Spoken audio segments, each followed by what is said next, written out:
All right, guys, welcome back to the channel. Welcome if you're new. Okay, audio seems to be good. Sorry if you heard echo there for a moment. I just had to, what the hell that was.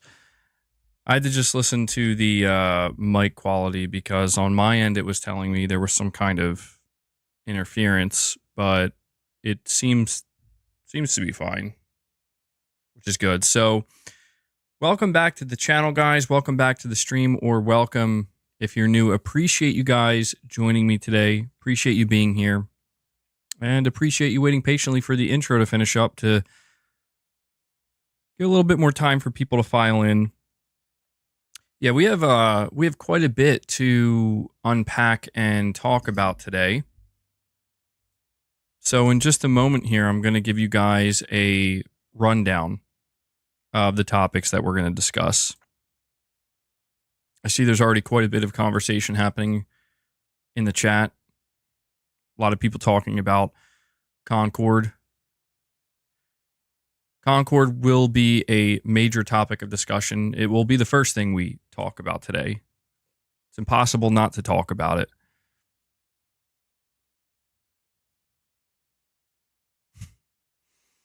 I don't know. We'll see, man. In regards to whether or not there will be a showcase. Yeah, I get people coming in pretty much every stream mentioning it. It's unknown at this point. But guys, let me give you the rundown of what we're going to talk about today. First up, we're talking about Concord and its monumental failure. We have quite a bit to discuss here with Concord. Quite possibly one of the most embarrassing moments in PlayStation history. We're going to be talking about Tokyo Game Show 2024. Death Stranding 2 is officially confirmed to be attending Tokyo Game Show, and PlayStation is hosting some type of presentation. So we're going to talk about that.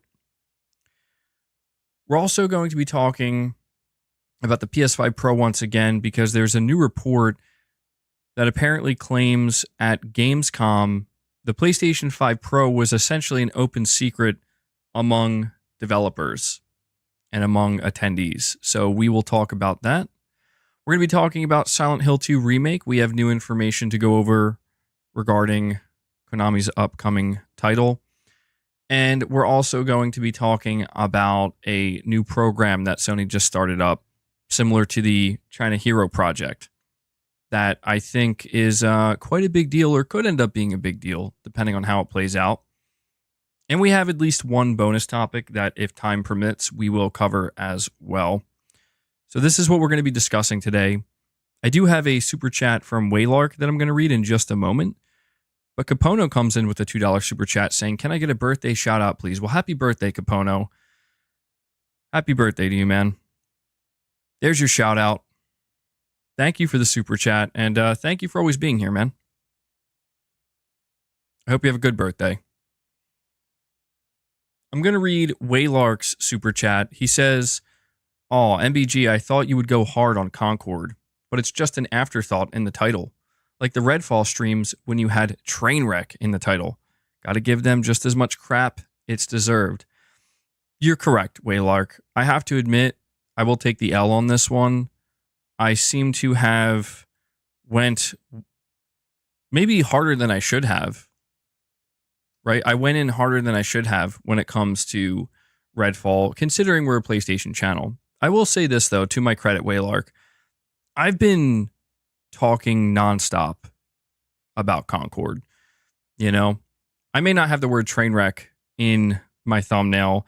To be fair, the reason for that is because I do have quite a few topics that we're going to discuss over the course of the stream, not just one topic. But I can assure you, Waylark, if you're worried that this is going to be like an afterthought topic, or I don't have something to say about it, or I'm not going to be hard on Sony, I assure you that is not the case. Sony absolutely does not get a pass in this situation. I may still prefer PlayStation, and it's where I play.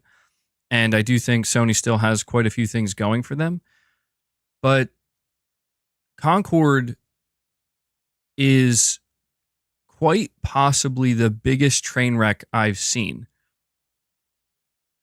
when it comes to modern day PlayStation and Xbox. Between the two of them, it might be the biggest train wreck I've ever seen. And I put out a tweet, I believe it was early yesterday. Okay. I'm going to read this tweet to you because this tweet, I think, sums up my feelings on the situation with Concord. I said Sony's going to need a PlayStation showcase just to undo what they did with Concord. I don't think I've ever seen PlayStation embarrass themselves so badly before. I really hope they learn something from this. And to my surprise, I got quite a few replies of people actually name calling me like a moron or an idiot, but also people saying that I'm being way too hyperbolic. And I just have to ask these people, are you seeing what's happening right now? Are you paying any attention at all? I understand that there have been other embarrassing moments for Sony, such as the 2011 hack. Very embarrassing. But this is embarrassing on a different level.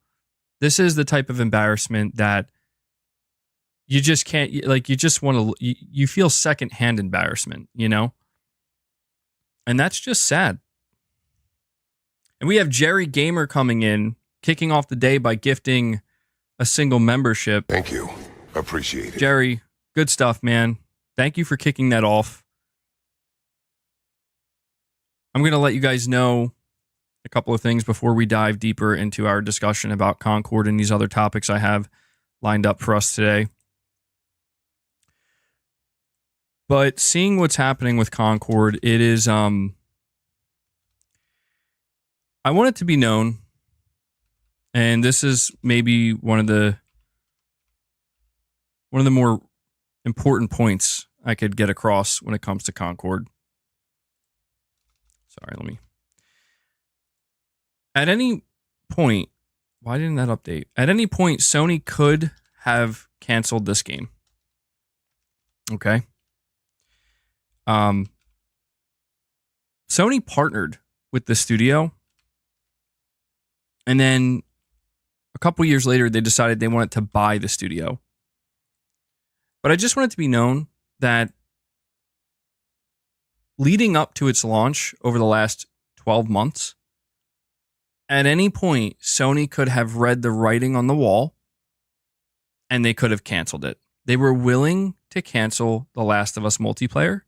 They were willing to cancel what would have possibly been their biggest live service game ever. But they weren't willing to cancel this. They were willing to actually shove this thing out the door. And believe me when I tell you, this is one of those rare situations where I understand you made the investment, you bought the studio, the game is done. 8 years of development, the game's done, it's ready to go. This is one of those rare instances where it doesn't matter. You should have canceled it. Because now you've just embarrassed yourself. You could have not only saved yourself the embarrassment of actually launching this, but people would have actually been cheering you on for that. Sony could have won some, they could have won some favor. People would have said, oh, wow, Sony got the message. They actually canceled it before it even came out. They listened. But no, instead we get a mass marketing push. We get a limited edition DualSense. We get apparently a whole episode of this Amazon Secret Level show that's supposed to be a love letter to gaming. A whole episode dedicated to just Concord. That's what we get. So make no mistake. This is Sony's Redfall moment. This is worse. This is worse than Sony's Redfall moment. And I know that there are some people playing and enjoying the game, and I'm not here to tell those people that they shouldn't enjoy themselves or that there's something wrong with them if they're playing this game. I'm not here to do that. There's no need for me to do that. It's very obvious what's going on right now. It's very obvious this game is beyond a failure. But I want to take a moment to recall that Redfall stream. And I don't know how many of you remember this, but I do. During that Redfall stream, I explicitly stated that I know that there's somebody out there playing Redfall right now and they are enjoying it. For as bad as it is, for as broken as it was, there's somebody out there enjoying it. And I explicitly stated, if that's the case, more power to you. I'm not here to tell you what you should or shouldn't enjoy, what you can and what you can't enjoy. But what I am here to tell you is, make no mistake, this game is a failure. And it is a train wreck. So Concord, if Redfall was a train wreck, Concord is like, I was going to say a nuclear meltdown, but maybe that's a bit too much. What would be above a train wreck? What would be more intense than a train wreck? A plane crash? Maybe you're right. Maybe a plane crash would be worse. Yeah. This is bad. It's very bad.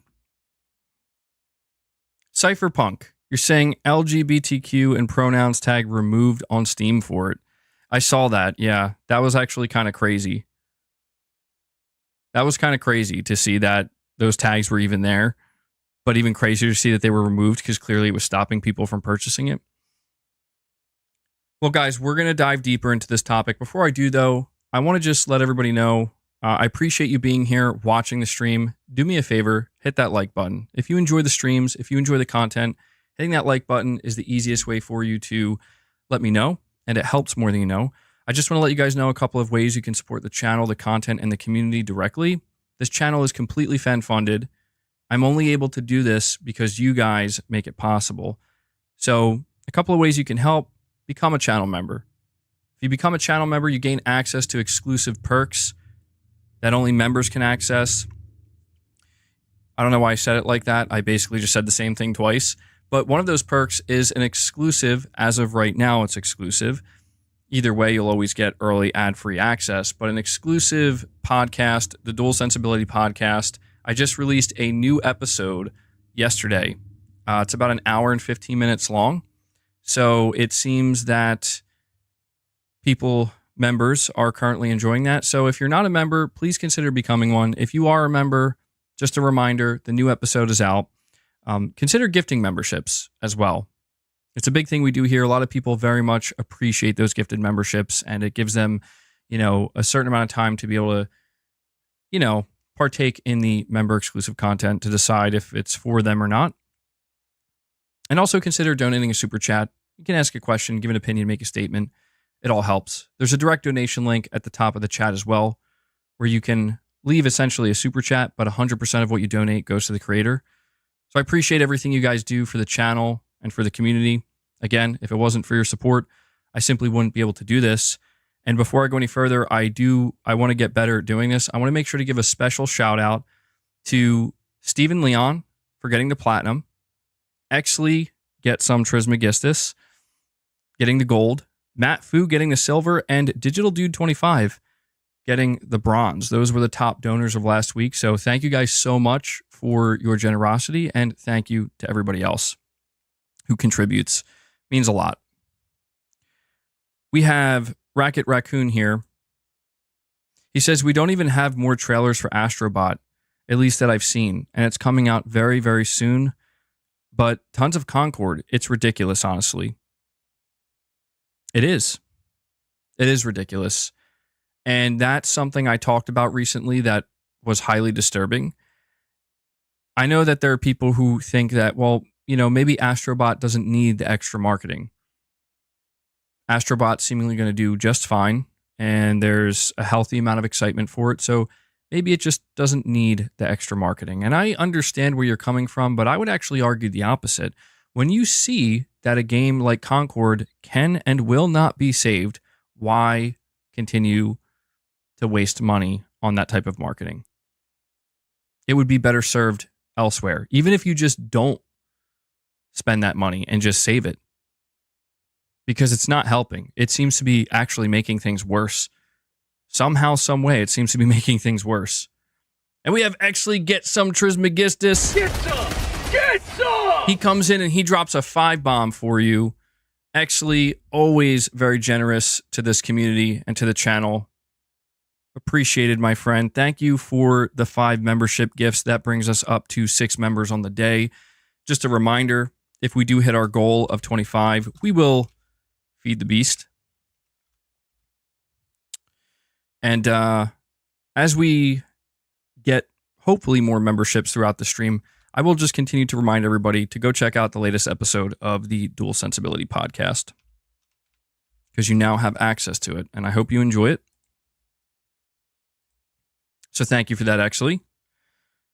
Surge343 with a super chat says, thanks for the support with the casting of Frank Stone. Anyone else who wants a physical copy should make it known on the game's X account. Let's keep the options going. Yeah, so I just want to say that Surge343 on X, on his account, he was actually trying to get the attention of the developers of the casting of Frank Stone and basically requesting that they do a physical copy. As of right now, they stated that they have no plans to do a physical copy of this game. This was highly disappointing to me. I'm getting tired of seeing this trend. It's becoming more popular, where we're seeing more and more developers foregoing a physical version, with no ETA on if they're going to do one in the future. And this is a game that I'm highly interested in, but I was very disappointed to find out that there is no physical copy, digital only. So, yeah, I responded to your tweet, Surge, saying that we need one. I don't know that they're going to listen, though. But yeah, I'll try my best to, I'll put it out there right now. Casting of Frank Stone, coming out very soon. No physical copy. So I know it's Behavior Interactive because it's based in the world of Dead by Daylight. But I think it's Supermassive Games. Guys, come on. Let's make it happen. Let's make a physical copy happen. I know that there are people who would buy it and support it. Even if you have to charge a little bit more money for it, that's okay. We'll pay the premium as long as we can get a physical copy. So Surge343, I appreciate you putting your best effort forward, trying to make it known. Hopefully something comes of it. And I appreciate the super chat, man. We have Eric from 850 saying, Mr. MBG, I'm going on a first date in a few hours. Got any advice? You're married, so you must have that undefeated Riz. Man. I was thinking like, oh, are we going to go today without any wild super chats? But then I end up reading undefeated Riz. Well, I wish you luck on your first date, Eric from 850. I guess the best advice I could give you is, be yourself. It's very simplistic, but I think that there's always a bit of nervousness, and that can be a good thing. But make sure you're just being yourself. Be kind, obviously, and just be polite. I think if you just do those things, it'll go well. But I don't know. I've been out of the dating game for a very long time, so maybe that advice. I would hope that advice holds up today, but I don't know what the dating scene is like today. So hopefully that helps. Be yourself. Be kind. Be polite. Have fun. Laugh. If you're funny, that's a great thing. Don't try. If you're not funny, don't try to be funny. It could work against you. But if you're naturally funny, that'll definitely help. Certainly. So good luck, Eric from 850. And thank you so much for the super chat. There you go. Actually saying, hold the door. Pull her seat out for her. Be funny and self. What is that word? Self-effacing? Actually, is always using words that I've never heard before. I feel like I should know this word, though. But yeah, I think that's some good advice as well, actually. I'm looking up what this word means now. Not claiming attention to oneself. Retiring and modest. Okay. Yeah, definitely some good advice there from Exley, I'd say. You're saying, well, my degree was in English. Well, that explains it. That explains it. Be a Giga Chad. There you go.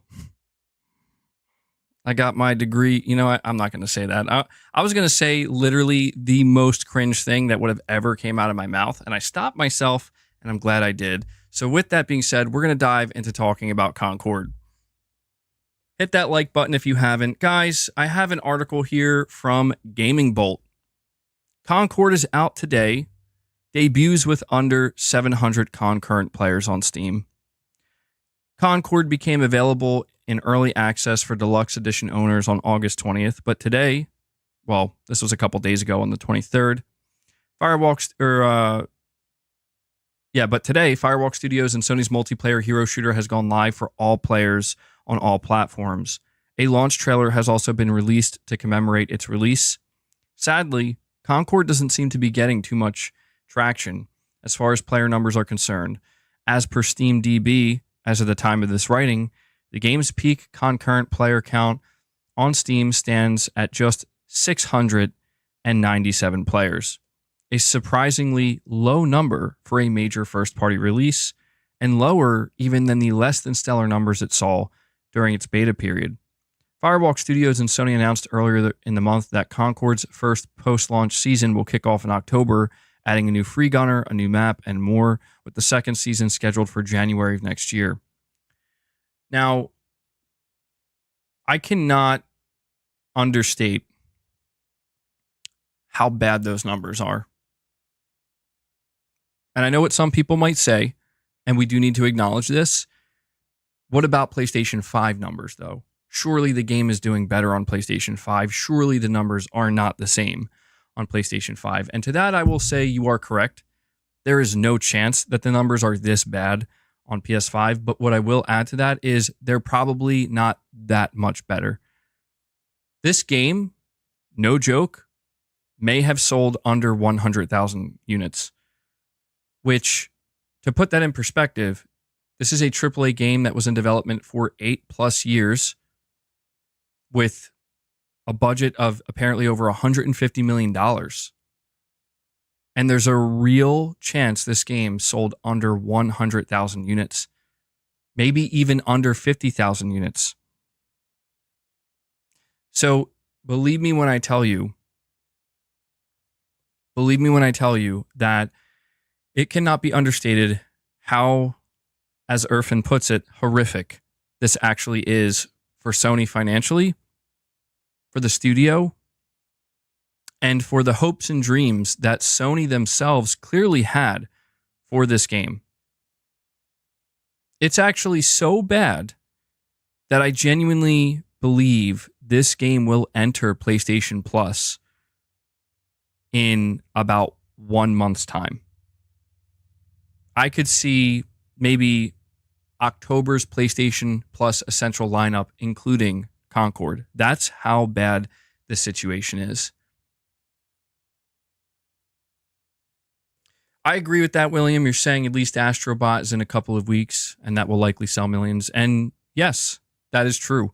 That's why I'm eager to kind of move past this, because, I mean, it's worse than I actually thought it would be, to be honest. And yeah, if there was ever a time we just needed Astro to come and save us, it's now, man. Astro, save Sony, bro. They need it. They need it right now. And Hellbound 1981, another legend, comes in and drops a second 5-bomb on you guys. Thank you. Appreciate Hellbound, my friend, thank you so much for the consistent support that you continue to show myself, the community, and boss. I know what Hellbound's trying to do. Hellbound wants to get to that 25. I appreciate it, man. You just brought us up to 11 members on the day. See if we can keep that member train going throughout the stream.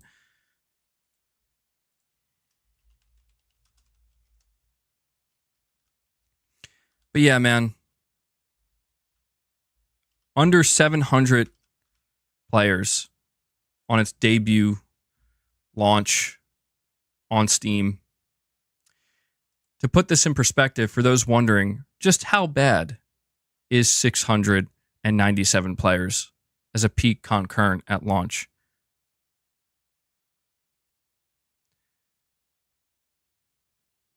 Actually, that's hard to believe. Saying according to Steam, Concord has sold only 7,500 units. The reason why I'm saying that's hard to believe is because that sounds like more than you would expect, right? But that is, ooh, that's bad. Yeah, to put it in perspective, just how bad the player count is on Steam for Concord. Redfall had 6,000 players. Concord, 600 players. Redfall, 6,000 players. But it gets worse. I know. How is that possible? How could it possibly get worse, MBG? I'll tell you how it gets worse. Does anybody remember the game Gollum? Anybody remember that gem from last year? Gollum had more concurrent players on Steam than Concord.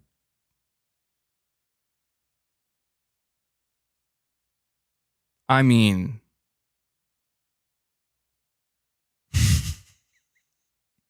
I'm only laughing because I see Exley in the chat screaming, "Shut down that studio."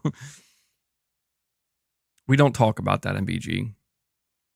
I mean, I know Warren, I get what you're saying. You're saying we can't really compare that game, and I get where you're coming from, but it's to make a point, you know? It's to make a point that it's just worse than we could have imagined. Somehow, some way. And listen, I'll be honest with you, man. You're saying check out Babylon Falls numbers. Oh, you know what? I do want to check that out. I remember that one failed too.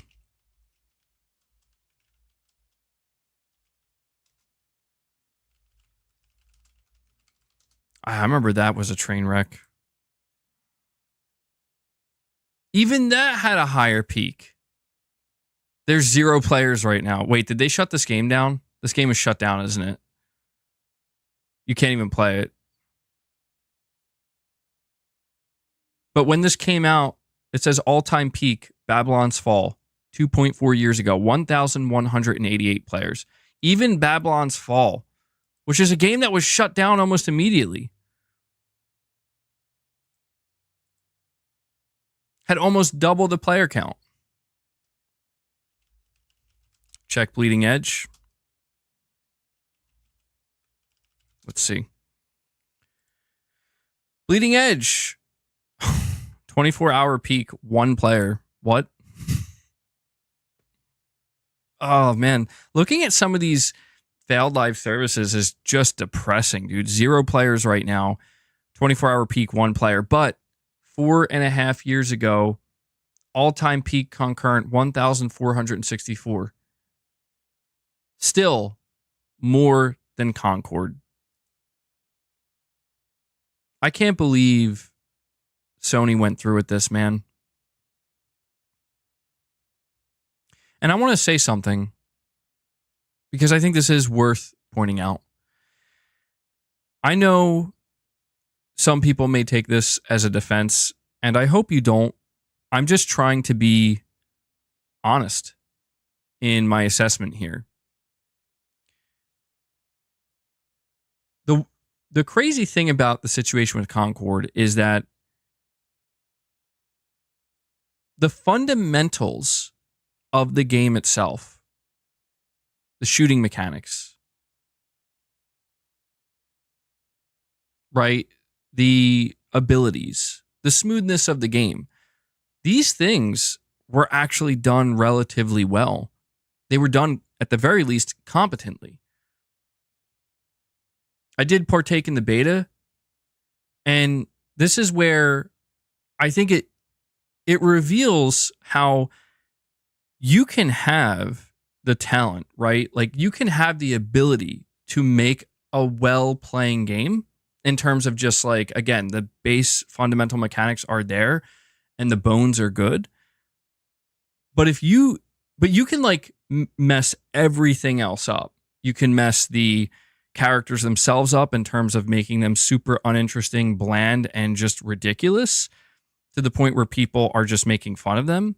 You can make the overall presentation of the game just cringe, right? And that to me is ultimately what defines Concord. Is Firewalk Studio is clearly a studio that has people in there that know how to make competent video game mechanics and a relatively competent gameplay loop. However, they are missing something to a degree in which they can't recover, and that is they're missing the presentation factor from top to bottom. This Concord dies.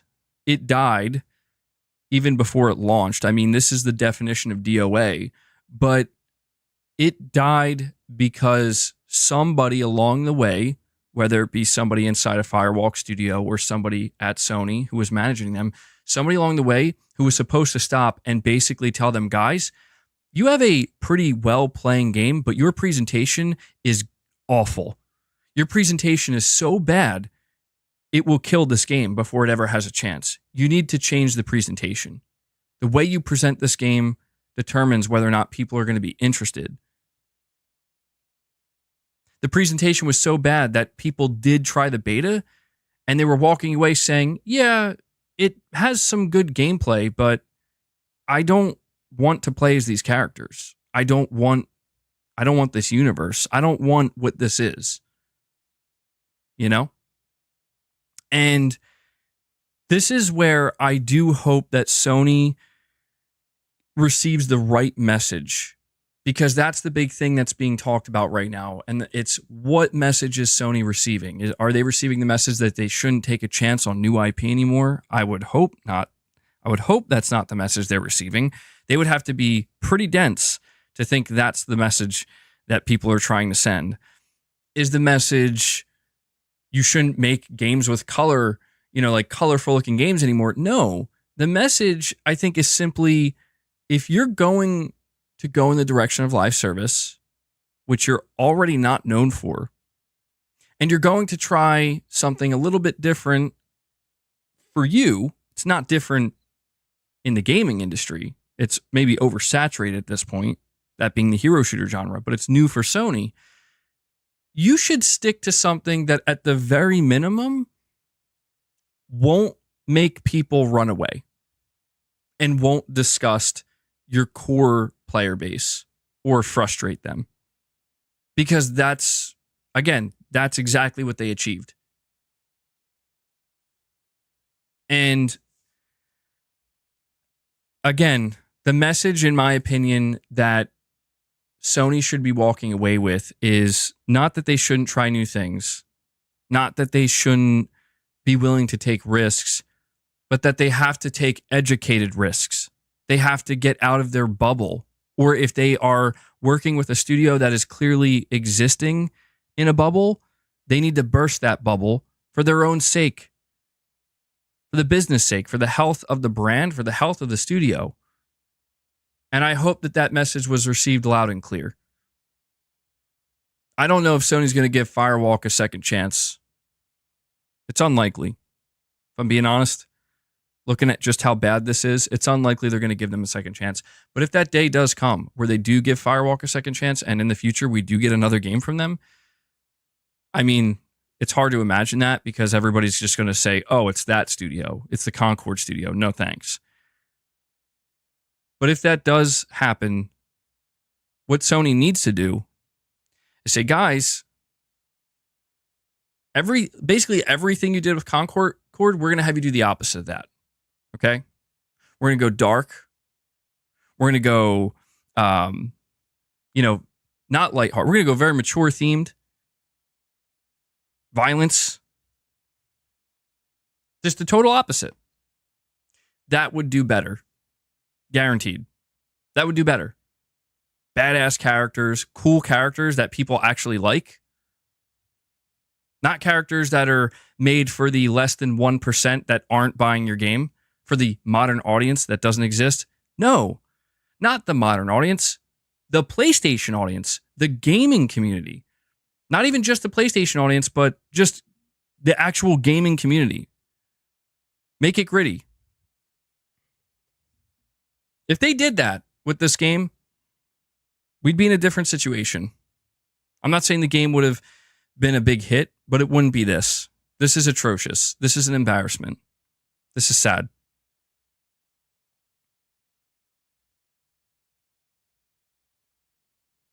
Are you sure the game had a $150 million budget? That's hard to believe. I've been seeing that floating around. I can't verify it, but at the very least, it had a AAA budget. Considering it was worked on for 8 years, even if you just factor in paying for employees, yeah, AAA budget for sure. 18 May with the super chat says, I'm really bad at math, but if Concord cost $150 million and 600 people playing, that doesn't mean, or doesn't that mean it costs like $250,000 per player? I don't know. I mean, maybe your math is correct. It's difficult to work out math like that only because we don't know how many people bought it on PlayStation 5. I think it's certainly safe to say many more people bought it on PlayStation 5. I mean, at least like 30,000, 40,000, 50,000 people. Maybe that's being too generous. But if we were just going by the Steam numbers, like the Steam concurrent players, if it was literally just like 697 people who bought the game, again, man, those, like, you're talking about losing so much money that you genuinely have to question why didn't we cancel this? Because I also want to point out, as I referenced earlier, the marketing of the game. When you consider all the money that Sony dumped into the marketing of this game, if they had decided to cancel it, they could have saved that marketing money. They could have saved on their marketing budget. I don't know, man. This is a kind of wild situation, and I just need to know how Sony's going to respond. I know what's happening with this game. I know the future of the studio. I think it's safe to say that even though I just kind of mapped out this idea of they make a different game in the future and it's the opposite of Concord, it's over. It doesn't matter. I'm going to be real right now. It doesn't matter. This studio's fate is locked in. It's over for Firewalk. It's over for this game. And it would have been over for Jim Ryan. Jim Ryan got out. Jim Ryan saw the writing on the wall, dude. I think that's obvious. Blame yourselves for this, MBG? Why is that? Why should we blame ourselves?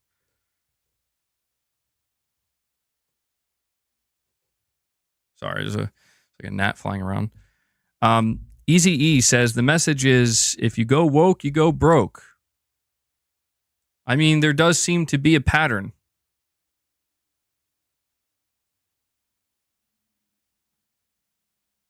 This gnat is annoying me. It's trying to get into my coffee.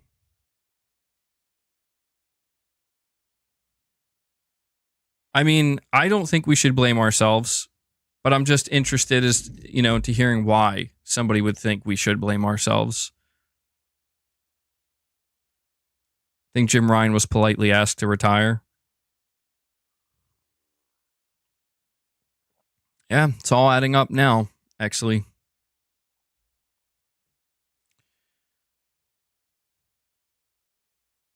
We have Sergeant, member for 17 months. He says, where's the modern audience when you need them? The fabled modern audience.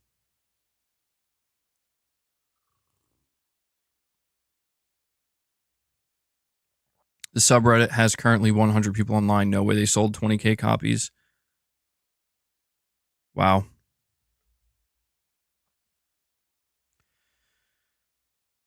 The reason why I don't think we're to blame is because I don't think anybody asked for this.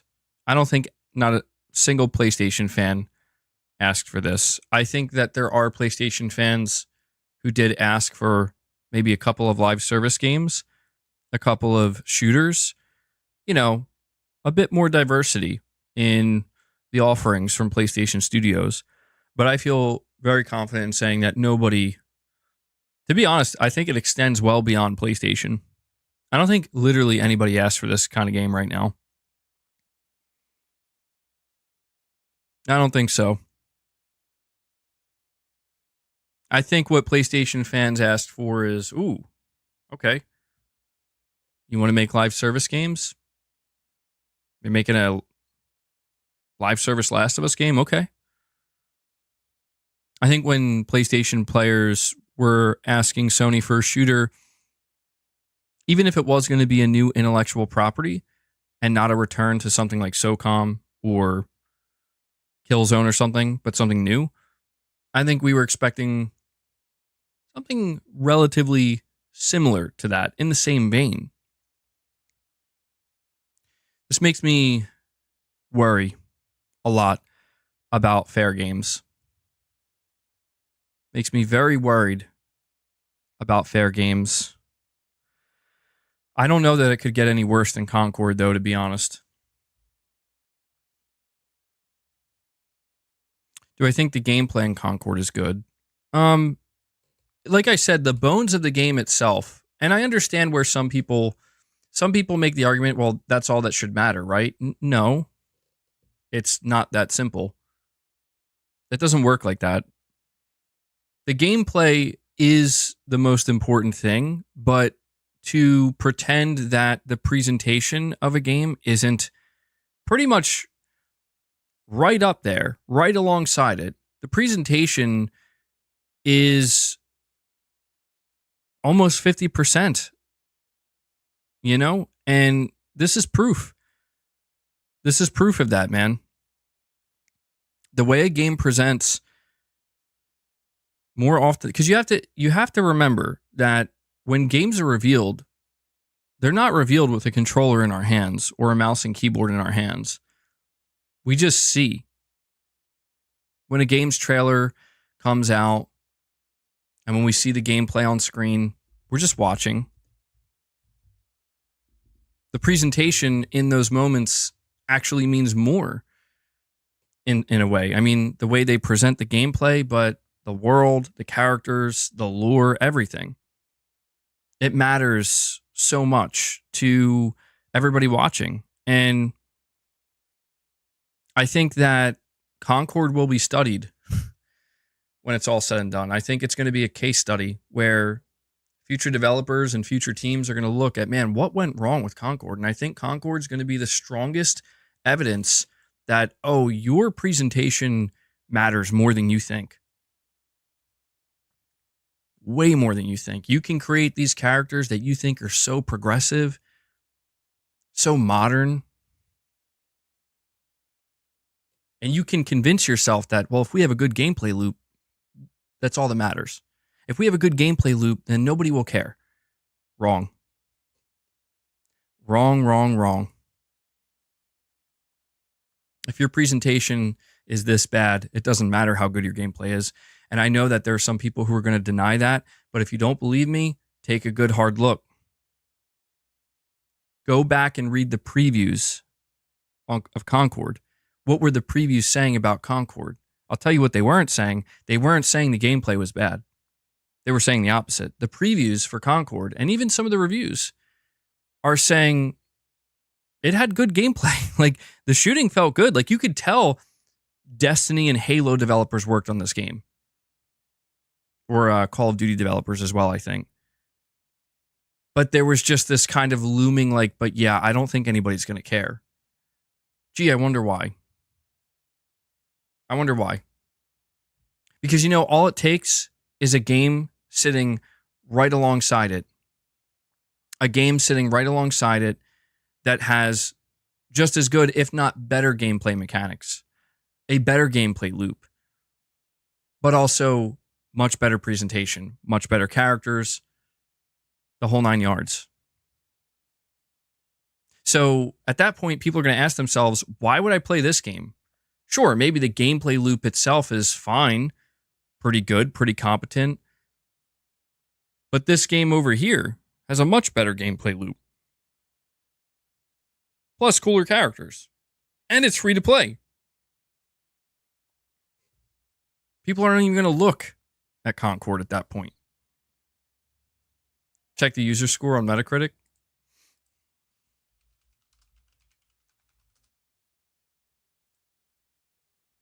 .7. Oh wow, I see that the reviews were updated.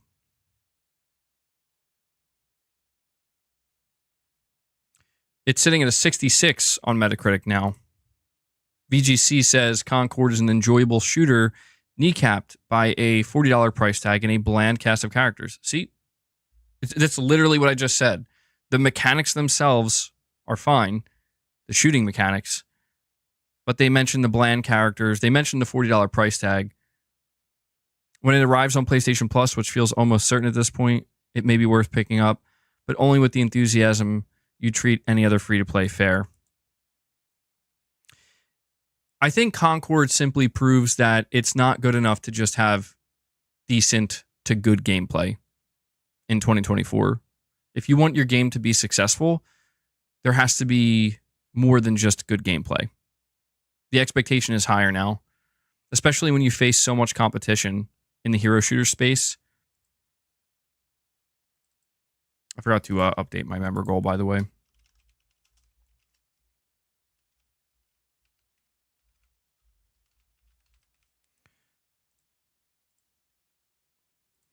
We have oh, sorry, I'm all caught up here. Never mind.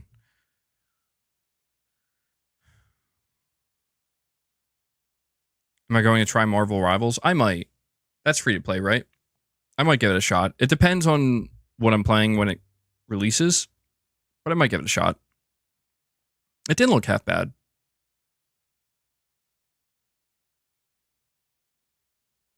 Well, let's ask another question here, because this is something I've been seeing popping up amongst the PlayStation community. And I'm going to give my opinion on it, and it is, again, did Sony make a mistake investing in a new IP and taking a chance? Should they have just instead went with something like another Killzone or a SOCOM revival or a new Resistance game?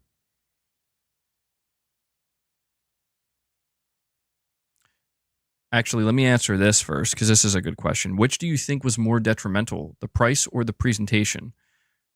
The presentation. Honestly, I think that if this game had, again, I know it's hard to imagine. I want you to imagine the presentation of Concord being the opposite of what we see now. It's hard to describe what that would be, but again, something darker, something grittier. Maybe there were, a higher level of violence. Certainly cooler characters. I feel like a $40 price tag wouldn't really be as detrimental if people thought that what they were seeing looked cool. You get what I'm saying? It's such a potent, lethal combination, though, right? Not only does it look unbelievably uncool, but you want people to pay $40 for this? I need to know, sincerely, who at Sony PlayStation headquarters thought people were going to pay $40 for this game en masse. Because whoever that was, whoever made that call, should not be in charge of anything at PlayStation. And I can only hope it was Jim Ryan, because he's gone now. Please don't be Herman Hulst, dude. Don't be Herman Hulst.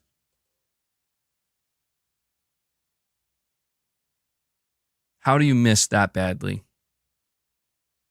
How do you miss this badly? How do you have your competition come out with something like Redfall and be a laughingstock to then just a year later come out with something even worse that people are laughing at even harder?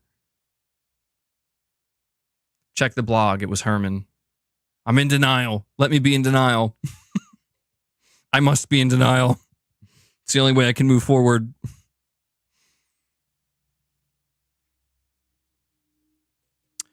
We have Bossman Davey 1980. He says, "What's up, MBG? Concord would have been fine if they would have allowed full character and weapon customization." The idea of full character customization is interesting. I don't know that I agree that it would have been fine. I think it would have helped slightly. I did see some people who did have some faint interest in the game basically saying that the fact you can't fully customize your characters is a big turnoff for them, because you're basically being told that no, you have to play as this really cringe looking character whether you like it or not. You have other outfits you can unlock, but it basically just changes the colors. You can't change their hairstyle, you can't change, you can't really change anything about the way the character looks. So I think it would have helped slightly, but I don't think it would have been anywhere near enough to save the game necessarily, Bossman Davey. I mean, if you could like completely transform the game, I guess, right? But it's all baked in. Weapon customization maybe would have helped more so, I think. Because, like I said, the bones are there where there is a pretty decent gameplay loop. But yeah, it's very simple. You can't customize your weapons to any degree. Like, you can't really change anything about them fundamentally or the abilities. I think they have like variants in the game, which is interesting. And I think maybe that would change up the game somewhat, but I don't know. It doesn't really matter at this point, It's over.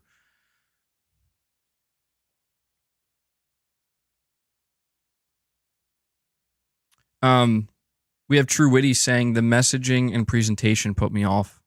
Yeah. Dude, if you go check the comment section of any official Concord video that Sony put out, or if you go check the replies of any developers who worked on Concord, basically saying, hey, the game's out, I had fun working on it, it is an actual bloodbath. It is so much worse. So much worse. Like, dude, it is crazy to... How many of you guys remember... like, last year, maybe even this time last year, I was speculating about Concord and what it could be? If only I had known, man. I think we all had a little... we were all a little bit trepidatious, where it's like, well, all we saw was a CGI jiggly hamburger. Maybe it's got some Guardians of the Galaxy vibes going on, so let's see. To be honest, I would have never predicted this. Like, this level of failure, I would have never predicted it was possible. I'll be honest with you, man. Like, this is where I feel like I've been humbled, man, where I've been talking for years about how one of the things I respect so much, I still do to an extent, but I've lost some of that respect. One of the things I respected so much about PlayStation and Sony and their gaming division is that they seem to have an eye for not just talent, but like stuff that they know is going to hit and land really well with core PlayStation fans, but also potentially over time grow, right? I've always respected that. And to see something like Concord come out and be so antithetical, just the polar opposite, where it's like, what? That is what has basically made me lose some respect. Now, I'm not being hyperbolic about it. I'm not trying to like say I'm still going to play Astro and Until Dawn Remake, and I'm still excited for Death Stranding 2. And I'm hopeful that this will just ultimately be a really bad blip. I hope, right? But it cannot be ignored that, dude, this thing went from back in 2021, somebody at Sony was like, I like the look of that. Let's lock him in for an exclusivity deal. It went from that to, we're buying the studio. We're that confident in this game. We're buying the studio. To, we're going to show you a CG trailer. To when people were like begging to see the game, like, what is this game? Be like, here you go. It went that far. It jumped through every hoop it needed to jump through to get to this point. And somebody at Sony PlayStation let it happen. And this is, you're saying you're being so ridiculous about this, it's so dramatic. No, I don't think so. I'm talking. I'm just expressing my feelings on the game. Something tells me that when I was expressing my feelings on games in the past, like for Microsoft, some people were not saying that, Don't get me wrong. I can be dramatic. I can be overly dramatic. I get it. But listen, man, is it really that dramatic when you know what's around the corner? This is a level of failure where heads roll. This is a level of failure where studios get shut down. So is that really dramatic? Surely it is for the people involved. Less so for me. I'm just a fan. I'm just a player, right? Like, once I'm done this conversation, I walk away from it and I say, well, I'm excited for Astrobot now. But the reality is this is going to have serious ramifications for the brand and for everybody involved, and likely for future decision making. So considering how much I do care about PlayStation, yeah, it's something that I think it needs to be, there needs to be a bit of emphasis on this right now, where I'm not going to sit here day in and day out and for the rest of August and September just talking about Concord and crapping on it. No, but this is the single most appropriate time to be this dramatic about this situation, because it's a train wreck, and we need to just, at least I need to just say my piece and leave it out there on the table and hope that maybe Sony understands where they went wrong and they don't do it again, because not for my sake, but for their sake. Everybody leading up to this live service push, not everybody, but a lot of people were saying all it takes is one single player flop. One flop, considering how expensive these games are. And that could put Sony in a bad spot. And I agreed with that. I was like, yeah, that's true. It's very risky to keep making these really ultra expensive, over the top, AAA single player games. If one misses the mark, it could spell doom for that studio, right? Or, Sony's whole way of doing their business. How ironic that exact thing we feared would happen to one of their single player games has actually happened to one of their first party live service games. It's interesting how these things work out. And I'm not saying Sony should give up on live service. I think that would be foolish. The live service market is truly too big and too important of a market to just completely forego. But what Sony does need to do is they need to go back to the drawing board. They need to be much more strategic, much more thoughtful and mindful, and hopefully in touch with what they should do in the live service sector. Because that's another thing I want to touch upon here. It's that Concord is so unbelievably out of touch in terms of the market, in terms of their own player base. Helldivers is the opposite, right? I don't want to pretend that Sony didn't find major, because it's worth noting Sony did invest heavily in Helldivers. Helldivers also had like a 7-year development cycle, and Sony did invest a lot of money into it, and it is a AAA game. So it's proof that Sony can find success as well. But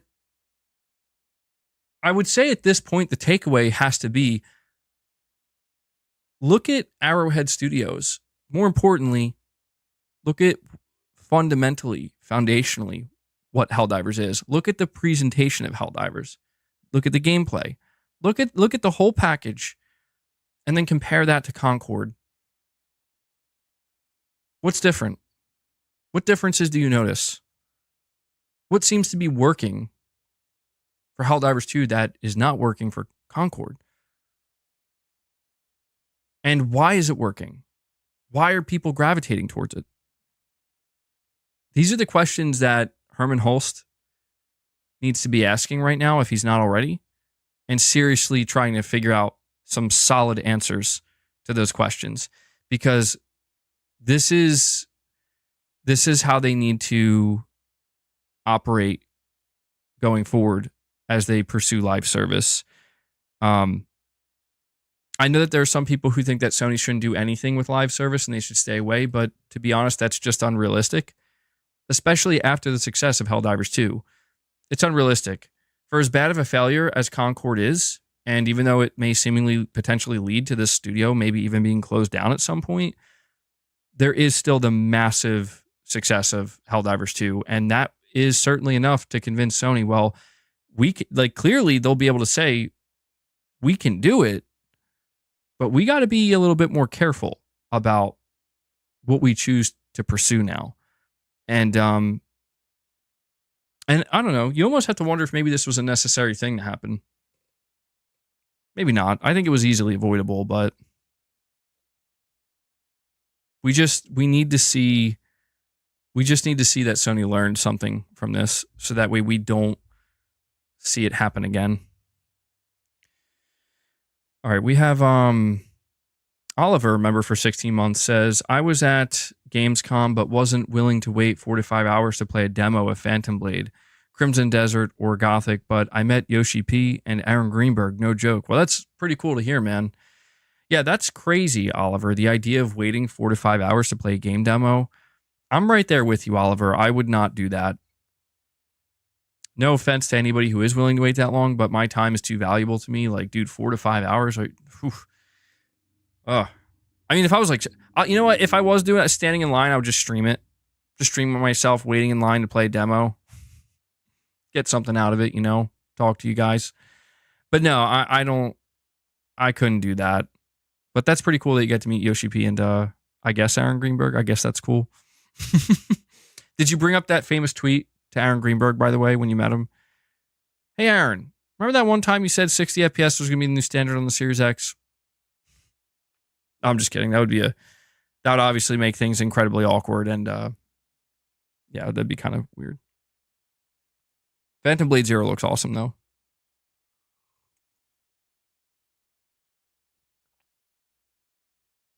Wait, hold on.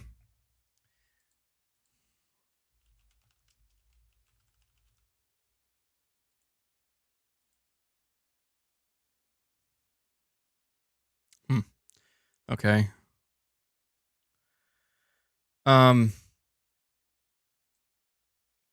We have Antonio Lopes. He's saying, what do you think about Fair Games, Marathon, or Horizon Online?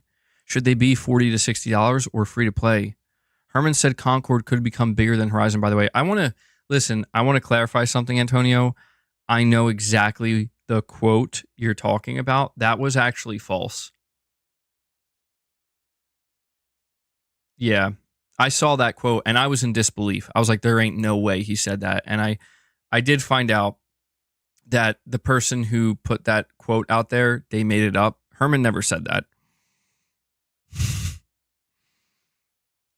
Herman never said that. I would hope to God he doesn't actually think that, because yeah, I could actually find some quotes for you, because it might be interesting to look back.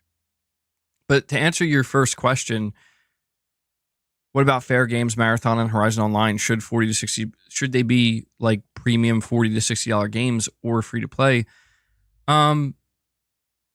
Fair Games, good luck. I think Fair Games has a pretty high chance of meeting the exact same fate that Concord does. I think it could maybe do a little bit better because the one thing that Fair Games has going for it that Concord doesn't is Concord is a hero shooter at a time when people are like, I really don't think I want a hero shooter right now. Like, there's too many.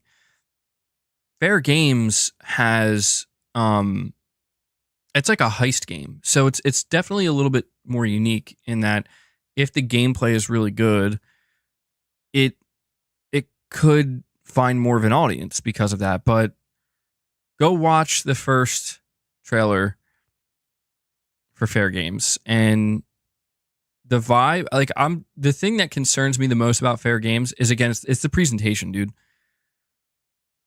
Yeah, the presentation is not that far off. Like, it's definitely different, but it's not that far off from the presentation of Concord.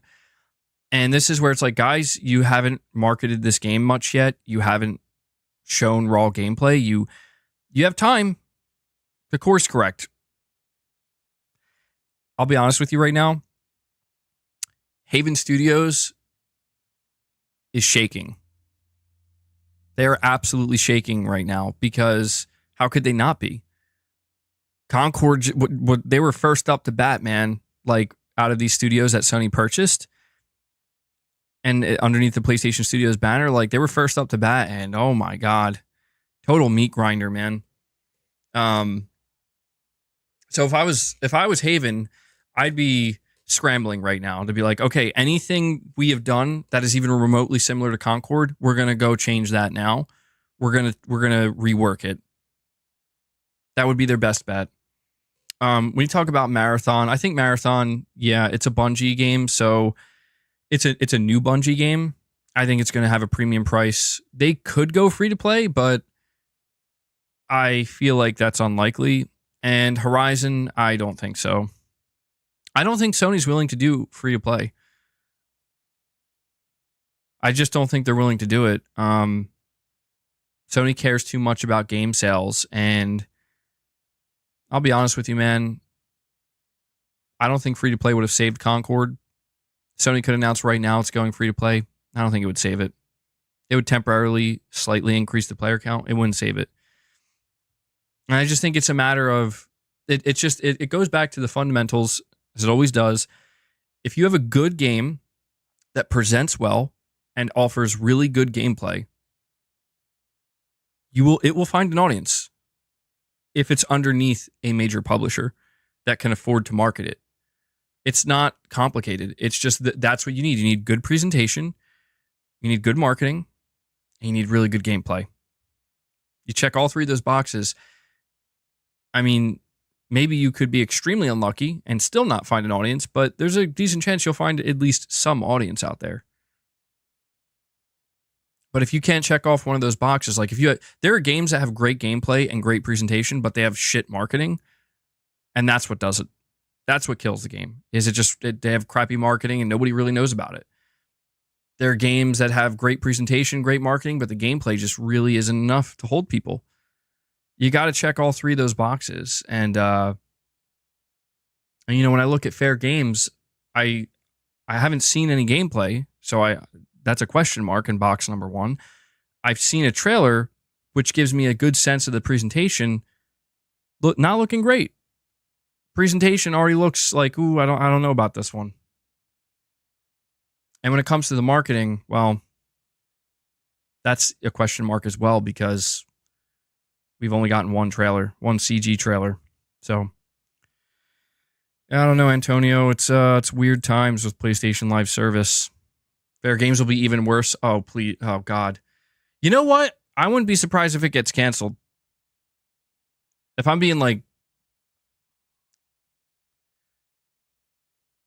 brutally honest, man, I wouldn't be surprised if Sony is so shook by what just happened with Concord that they're just like, cancel it. Sony, I could see Sony going crazy and just being like, cancel Concord or cancel Fair Games. We're shutting down Firewalk. We're shutting down Haven. We should have never bought these studios. And they're just done. We're going to release Marathon, and then we're done. I could see them doing that, dude. Because look at this. Look at this. These live service games are like Russian roulette. That's a good way to put it. It does seem like it, yeah. You stand to win everything, you stand to lose everything. That's like basically what's happening right now with these live service games. It's crazy.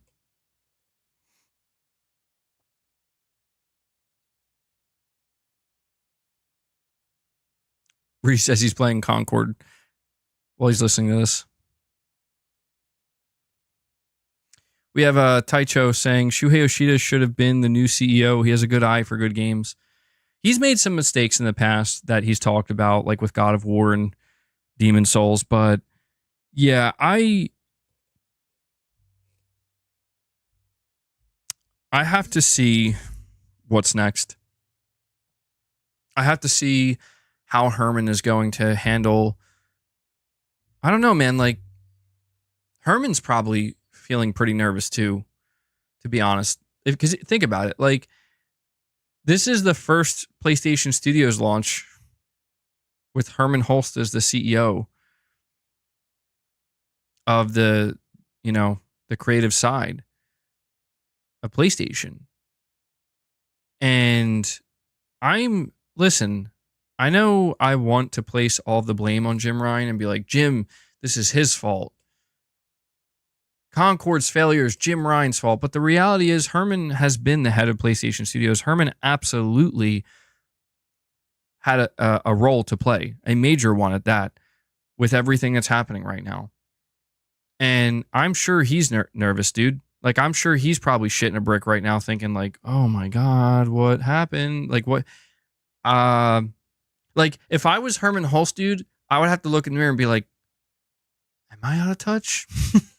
I would. I'd have to ask myself that question. Like, this is not one of those things where it's divisive. Like, some people hate it, some people love it. Like, no, dude. Everyone disliked that. If I was Herman, I'd have to really be thinking to myself right now, like, uh-oh. What do we do now? Herman seems out of touch.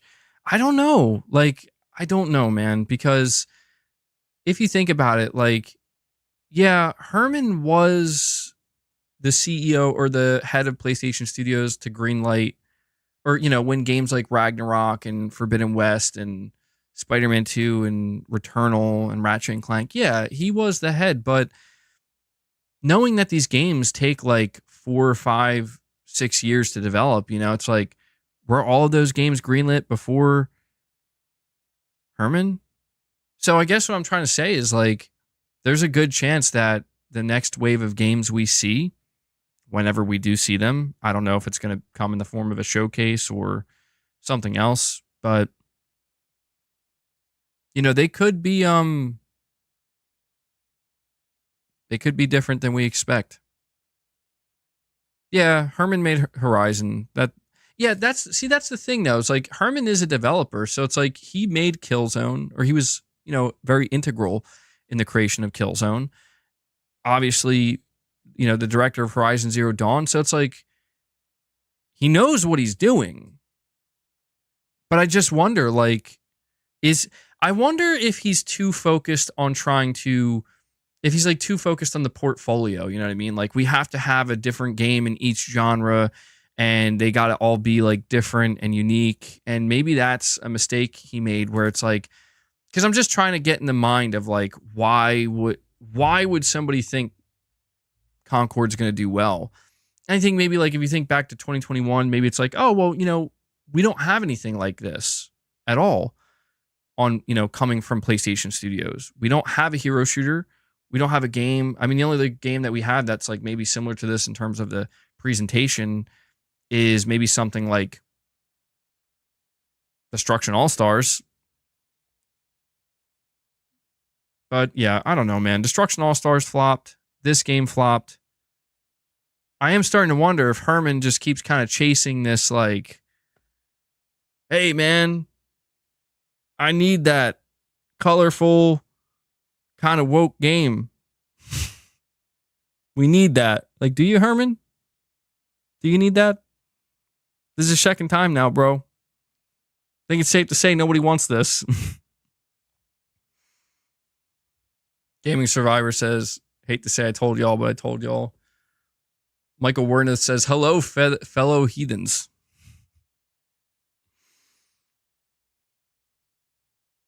Carlos says, 150 million down the toilet. Who's getting fired because of this mess? LOL.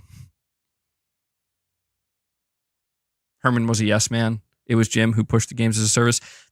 So that's the big question, right? That's the big question, Irfan, that I think we really need to answer here. Or we need to, well, there's really nothing we can do. I'm saying we need to do something. We can't do anything, but it would be nice to have an answer to this question. And that is, because Jim Ryan was a CEO and Herman was just the head of PlayStation Studios, would Herman Hulst have made the same decision, right? Would Herman have decided, you know what, we should make like 12 live service games and we should go on the prowl for, we should go hunt down these studios that are making these live service games? Would he have made the same choice? Well, we will find out. He is now the CEO of all of the whole creative side of PlayStation. He's the CEO. So he makes all the decisions now. He does have to report to Hiroki Totoki, but man, I do wonder what's going on over there at PlayStation right now. Surely they have a plan, but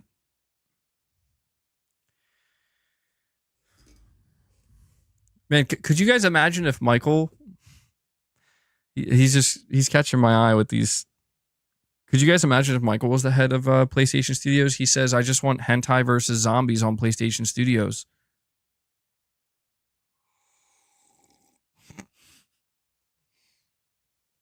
You know what, Michael? Maybe you're on to something. Maybe this is what we need to undo Concord. We got to go in the completely opposite direction. Too far in the other direction. All right, we have Bossman Davey 1980 again. He says, have you seen Splitgate 2 or Mecha Break? I think I saw Mecha Break. I did see Splitgate 2, and it's interesting. Yeah, I don't know that it really appeals to me that much. It doesn't look bad. I know the first one was a huge success, but I did hear for Splitgate 2, they're like doing like a whole metagame thing now where you can download like an app and collect cards and comics and stuff or whatever. So that's pretty cool. We'll see if it succeeds for them. I think I saw the Mecha Break game recently. Wasn't that at Gamescom?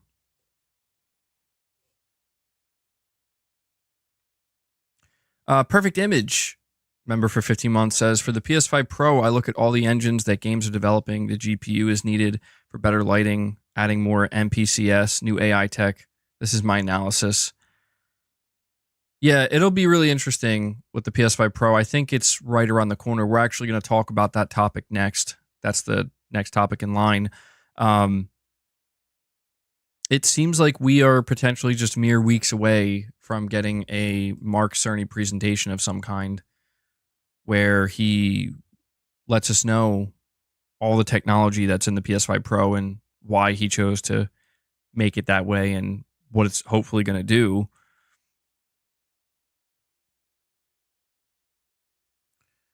MBG used to say maybe us hardcore live in a bubble and our opinions don't matter, but on the woke front, it seems it's almost everyone who is done with it. Yeah. Well, that's the thing, man. When the pendulum does finally make its way all the way to the extreme end and it stops, that's when the shift has no choice but to come back down and start swinging in the other direction. And that's exactly what happened with this whole woke stuff, you know? I've seen people leave comments on my channel sometimes. They're like, I'm tired of hearing about the woke conversation and this and that. And it's like, guys, when we have a game like Concord coming out in front of us on PlayStation 5 and it's being marketed everywhere, what do you want from me? You know, like they're giving me no choice but to acknowledge it. Even if I tried to ignore it, I couldn't right now because it's right in front of us. But yeah, I agree. It seems like that time is done.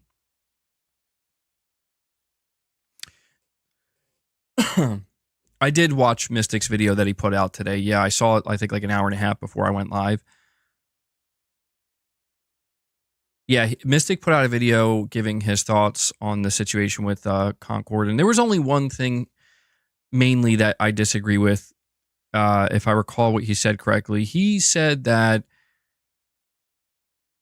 if I don't want to like misquote him, but he almost alluded to the idea that it was better to see Sony fail in this way than to see Sony come out with maybe a prior IP like Resistance or Killzone or something and see that fail just as bad or even worse. And that I disagree with that wholeheartedly, because that doesn't add up. That wouldn't happen. Like, factually speaking, it just wouldn't happen. What I mean by that is, replace Concord with Killzone anything. Does it do as bad as Concord? The answer is absolutely not. I'm not saying it's a big hit. I'm not saying it succeeds anywhere near like what Helldivers did. I'm not saying it sells even 5 million copies. But what I am saying is it stomps Concord to bits. Absolutely. That I do know. So I guess what I'm trying to say is, like, Sony, yes, if you're asking, would Sony have been better off taking a risk going back to Killzone, taking a risk going back to Resistance, or going back to SOCOM, or even going back to something like Warhawk or MAG? Would that have been a better outcome overall than what we are seeing with Concord? The answer is objectively yes. Yes, I'm not saying those games couldn't have also failed, but I am saying they would definitely not have failed anywhere near as bad as we are seeing this fail. And that's the only thing I disagreed with. And it's not to say, again, like, I want Sony to invest in new IP. I want Sony to take risks, but I want them to be calculated and educated risks, not stuff like this, where it's like, again, Sony should have known Concord's not it. This ain't it, Chief. Everybody knows. Like, literally everybody knows, but you. Why is that? Is this what it's going to take? That's another question I have before I move on to the next topic. Is this what it's going to take? Is it going to take a monumental, embarrassing failure like Concord to convince Sony, to convince Herman Hulst, to convince all of PlayStation that, you know what? Maybe Killzone wasn't so bad. Maybe for as poor as the Resistance sales became by the time we got to the third game, maybe that wasn't as bad as we thought. I don't know. I'm going to read Michael's chat real quick because it's relevant to the likes right now. He says 500 people watching and only 191 likes. Smash the like button. Guys, you heard Michael. Michael's a big supporter of the channel. He's telling you to smash the like button. Yeah, I appreciate that, Michael. If you guys could hit that like button, it definitely helps. See if we can bump it up to 200, maybe 225. True Witty, you're saying there was no politics in Helldivers 2 or pandering. Yep, that's another thing too. Mrs.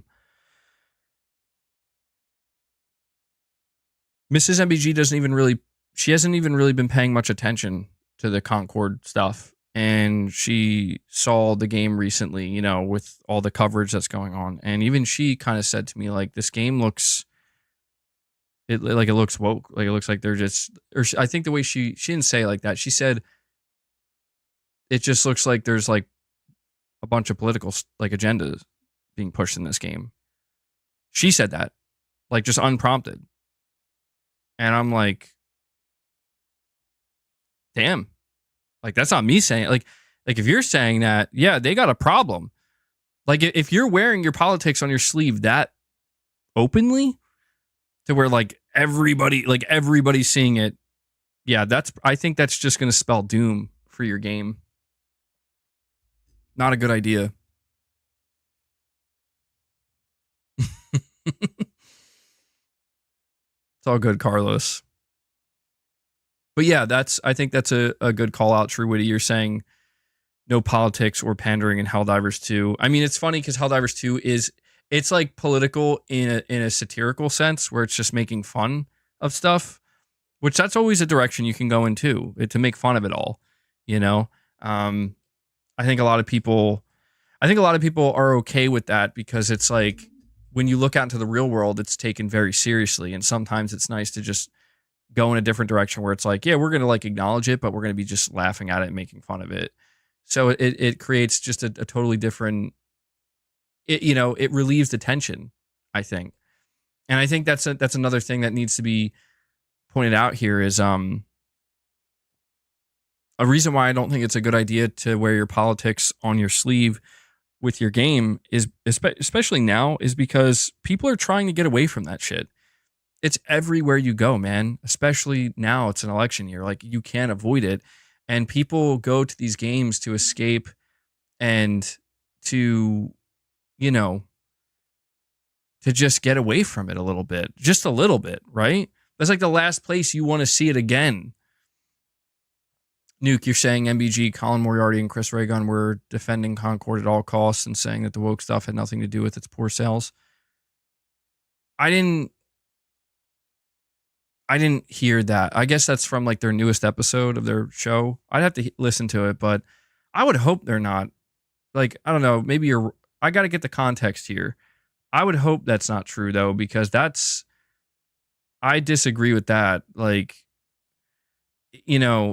do I think people get over the top about it? Yeah, I can agree with that. Like, do people get way too, like, they make it sound like, they make it sound like it's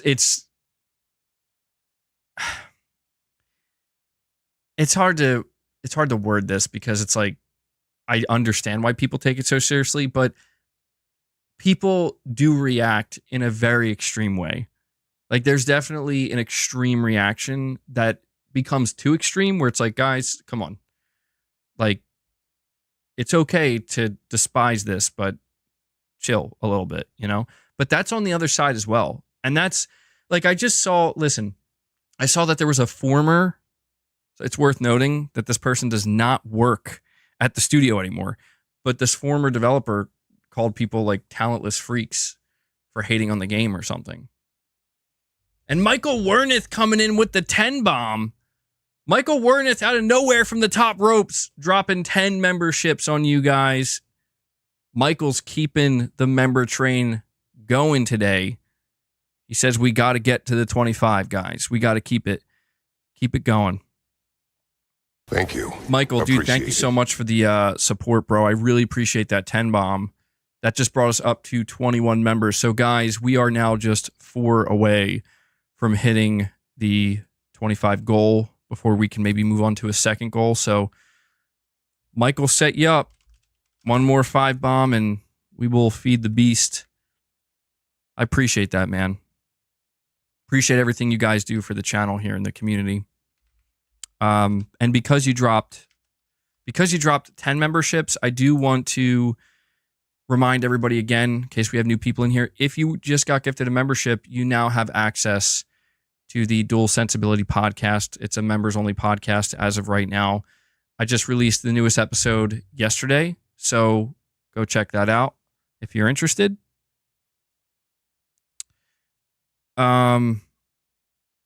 Matt York, a member for 30 months. Appreciate the long time support, bud. You're saying it's almost September, Halloween is near, and Madison is eagerly waiting your arrival. Uh-oh. Oof, I don't know, man. You're making me feel the pressure, Matt. It's possible. I'm not making any promises. It's possible, though. I love Halloween. October, I think, is like my favorite month of the year. Halloween's my favorite. It's my favorite holiday. So I don't know. As I get closer, maybe, I don't know. I don't think if I were to play Madison, I don't know that my first playthrough would be in VR though, man. I'll be honest with you. I feel like I would have to play it regularly first, and maybe I could handle VR better if I tried to play it that way. I could handle it a little bit better if I know what to expect, maybe. I don't know. But yeah, Halloween's coming up, and Matt York just simply says, no, you must play it in VR. We'll see, man. We'll see. But trust me, if I do play it, I will certainly let you know, Matt. We also have B. Flesher here saying Insomniac and Naughty Dog better be paying attention because consumers aren't willing to tolerate the same level of political BS as years ago. I agree.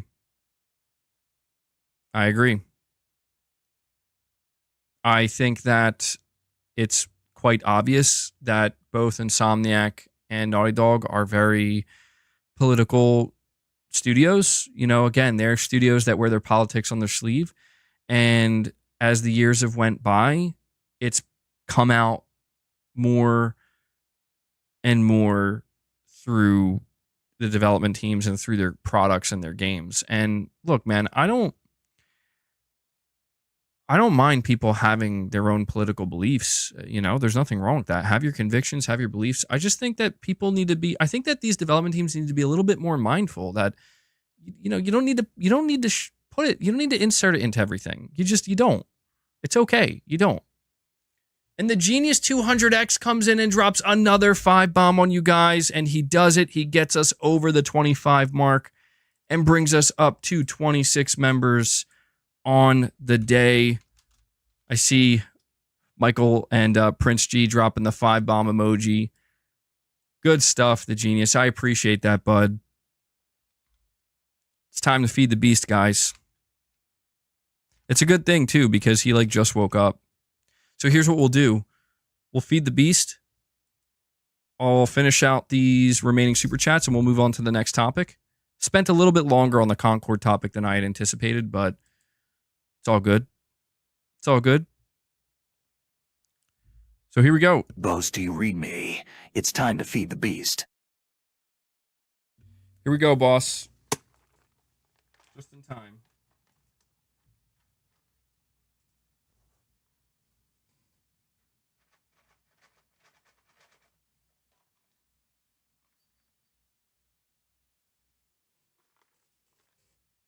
Bro, right here. Luna's here too. I had to give her some down below.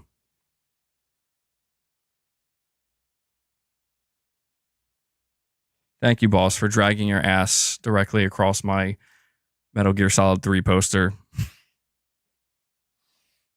I was just looking at him, dude. His ass just slowly sliding down my poster. Okay. Thanks for that, bro. The Genius says boss for president. And yes, I say we move past Concord.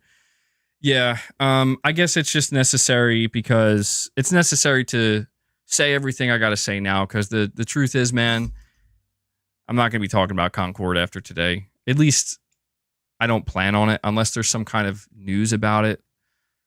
Like if Sony says something about it or if there's some news about the studio and situation regarding the game, then I'll cover it. But yeah, from this point forward, I'm planning to move to more interesting stuff, more exciting stuff. You always say about it and then talk about it the next day. I know. I'm going to try. That's, the game is out, man. Yeah, the next time I'll probably talk about it is if they announce it's coming to PlayStation Plus or something. All right. Yeah, you guys are right. Don't take my word for it.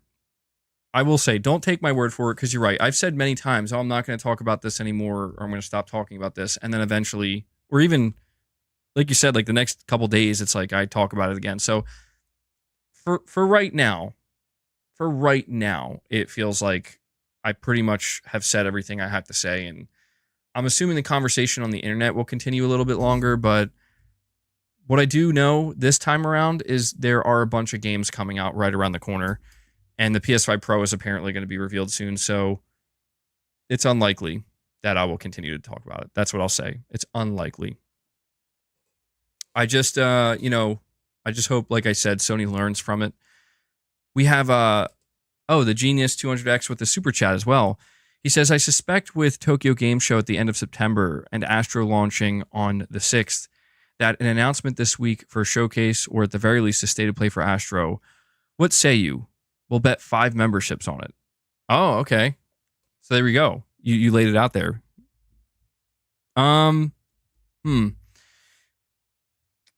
Yeah, TGS is happening at the very end of September. September 29th is when the Death Stranding 2 presentation is happening.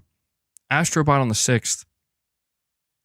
That's actually a really interesting thought, Genius, is I didn't think about that. Is Sony going to give Astrobot its own dedicated state of play? We've seen Sony give quite a few of their games state of plays. I mean, if I'm not mistaken, dude, even Destruction All-Stars got a dedicated state of play. Granted, it was a short one, and I don't think many people paid much attention to it, but it got one.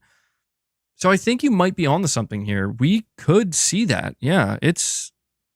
Oh my God, that'd be so welcome. Wouldn't it? Like, I feel like it would be so welcome. But I will say this, though. The one thing that makes me think we might not get a state of play is because of the way that Sony's been marketing this. And it's that they've been showing up at different events and Astrobot is playable. So we've already seen like quite a bit of gameplay out there. But yeah, I think they still should do a small state of play at the very least. I think it could only go well for them. You know what I'm saying? Like it could only help the game. It couldn't hurt. Nice palate cleanser. Jay Shako, yeah, my bad, man. I forgot to respond to that. I did, yeah. I saw that. Yeah, that was a good catch. Jay Shako found on the, and this will help us like kind of segue into the next topic after I read the rest of these super chats. He found that on the screenshot where it was announced that Hideo Kojima and Kojima Productions are showing up at TGS with a Death Stranding 2 presentation, that in really small text at the bottom left, it said that like I don't remember exactly word for word. Maybe Jay Shako can tell me in the chat, but he caught that it said like there are going to be more games essentially, but they're going to be announced at a later date. So in other words, Sony's saying like we have more games we're bringing to TGS, but we're not saying what they are yet. I think that's interesting. I think because TGS is happening at the end of September, you know, they said Astrobot's going to be there. They said Monster Hunter's going to be there. So it almost implies directly that, yeah, there are going to be games announced in the next like 30 days. And it might not be Sony's games. It could be third-party partner games as well. But that I just thought was a interesting catch. I didn't notice that. So Jay Shako, good on you for catching that one, man. Irfin's like, that confirms the showcase. It might. I don't know, man.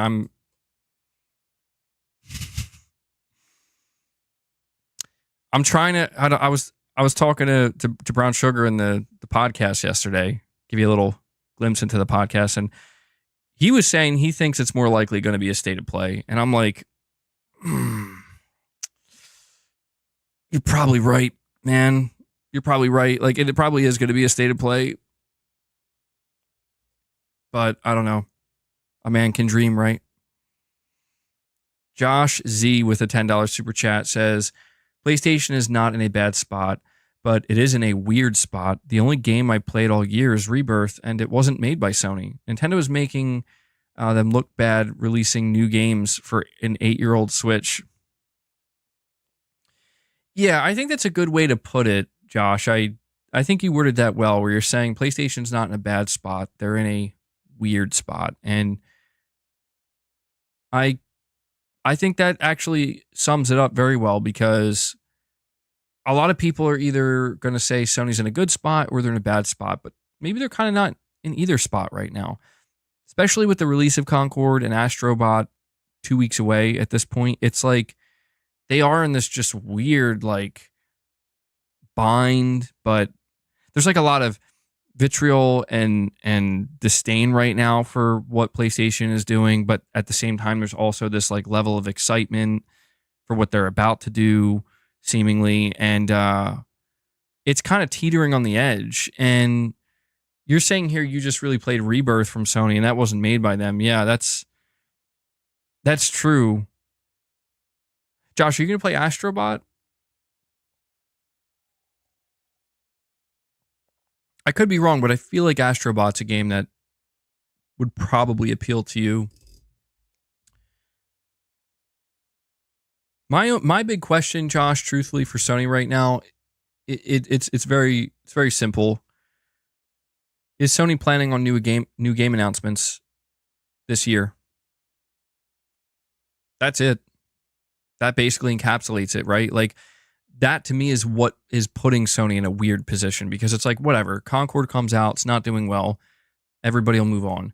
Astrobot's going to come out, probably going to do very well, and we're all going to love it.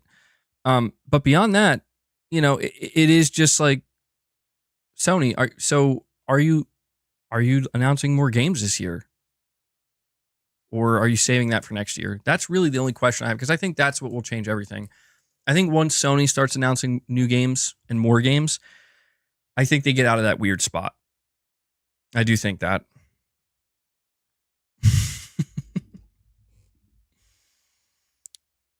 Gaming Survivor, I like the way you think. We need MBG to fly over to Japan and attend a shareholder meeting. Well, I have to become a shareholder first. Unless I can somehow squeeze my way in, you know? Lie my way in. I asked the craziest question. Dude, it's like, did you guys see that business segment meeting when Herman Holst and Hideaki Nishino were actually taking calls from investors? And I listened in on it, and it was really funny because, like, dude, it's just like MBG calls in under like an alias, Johnny PlayStation. Johnny PlayStation asks, how could you do this, Herman? How could you release Concord? Why did you buy the studio? Where's Knack 3? Everybody's just like thrown off and caught off guard. Like, bro, what? Wait, are you sure this guy's an investor? Is Johnny PlayStation an investor? I want to rename my channel Johnny PlayStation so bad, but I'm pretty sure that would not go down well. You don't know how badly I want to rename my channel, dude, to Johnny PlayStation. I really want to. I'm just nervous what will happen. I'm afraid if I do it, everybody is going to get mega confused. And there's going to be like 3 weeks of like lower viewership. Some of my regulars are not even going to show up because they're not even going to know it's me. If I rename my channel Johnny PlayStation, but put my face as the profile picture, would that make it even worse? Surely that couldn't make it worse.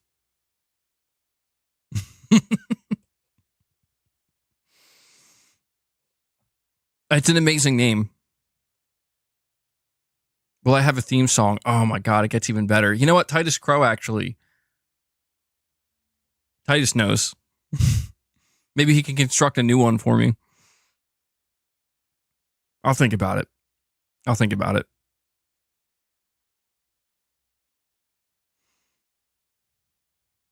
Johnny PlayStation will be MBG without his hat.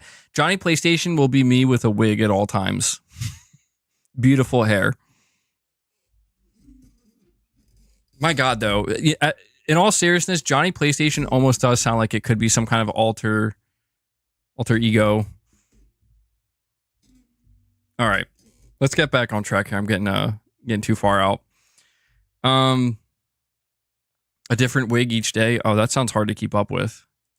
We are going to move on to the next topic, though, guys. Again, apologies for taking so long to get to the second topic, but I want to talk about the PlayStation 5 Pro. I think this is actually going to be basically a combo topic where we're going to talk about the PlayStation 5 Pro and what's going on, where apparently it's like an open secret at Gamescom, which seems to confirm that this reveal is right around the corner. But on top of that, I want to talk about Death Stranding 2, a presentation being confirmed for Tokyo Game Show. So we'll start here with Sony Interactive Entertainment announces preliminary TGS 2024 lineup schedule. This is being reported by Gamatsu. They say Sony Interactive Entertainment has announced its preliminary games lineup and stage schedule for Tokyo Game Show 2024, which will run from September 26th to 29th at the Makuhari Messe in Chiba, Japan. I probably just destroyed that name. So 2 games, only 2 games. I think that's fascinating because that feels like a very low amount of games, but only 2 games have officially been confirmed to be featured. Astrobot, in addition to a gameplay demo, a giant Astrobot themed gacha machine will be available at the PlayStation booth on September 28th and September 29th, and visitors can take home an Astrobot themed shirt Man, I should attend TGS. That sounds pretty cool. And then Monster Hunter Wilds is the second game. The PlayStation booth will feature 40 demo stations, which is a lot, for Monster Hunter Wilds. In total, over 150 demo stations for Monster Hunter Wilds will be available at Tokyo Game Show. Holy crap. Including the stations at Capcom's booth. Visitors who play the demo at the PlayStation booth will be able to take home an original PS5 Monster Hunter Wilds keychain, available in limited quantities. While Astrobot and Monster Hunter Wilds are the focus of the booth, playable demos, stage events, and trailers for various other upcoming PS5 titles will also be featured at the PlayStation booth, which will be announced at a later date. On the stage connected to the PlayStation booth, game developers and guests will be invited to discuss various titles under the theme Play, Play, Play, Play with Heart. Okay? These stage events will be live streamed on the PlayStation Japan YouTube channel. Among these events is the PlayStation Presents Death Stranding 2 on the Beach special stage, which will air on September 29th. So it also says details about other stage events will be announced at a later date. So it seems like Sony is going all in with their presence at Tokyo Game Show this year. And it's super interesting to think that Sony has not attended Tokyo Game Show since 2019. So it's been 5 years. It'll be 5 years when they attend. And actually, the last time they were there, Death Stranding was there as well. So I think the real question at this point is, what else, right? It's pretty clear that Sony is holding off on the stuff that they're saying will be there. Angry Well Watcher saying you better sing it. Mamoru Chiba, member for 14 months. For some reason, I don't know if you typed something. Okay, you have a super chat underneath. You're saying here, Johnny PlayStation, do it. Come on, do it. Do it. Do it now. I'll think about it. I might have to ask people to vote on it. I feel like that's like a new era, you know?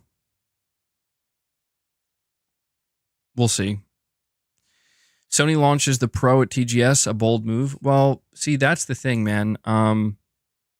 We have two essentially big things happening in September for PlayStation that are officially confirmed.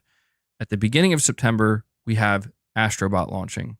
And I do consider that big. That's going to, in my opinion, that's going to be outside of maybe like Final Fantasy VII Rebirth. And again, that's not from Sony. That's from Square. I think Astrobot's going to be the biggest thing that Sony launches this year from their own studios. And then at the end of the month, like literally the last couple days of the month, you have Tokyo Game Show. And Sony's basically saying like, yeah, we're going to have a big presence here. We're even going to have a presentation for Death Stranding 2. Astrobot's going to be there. Monster Hunter Wilds. But to me, what really seems to confirm to me that there will be something. Oh, yeah, true.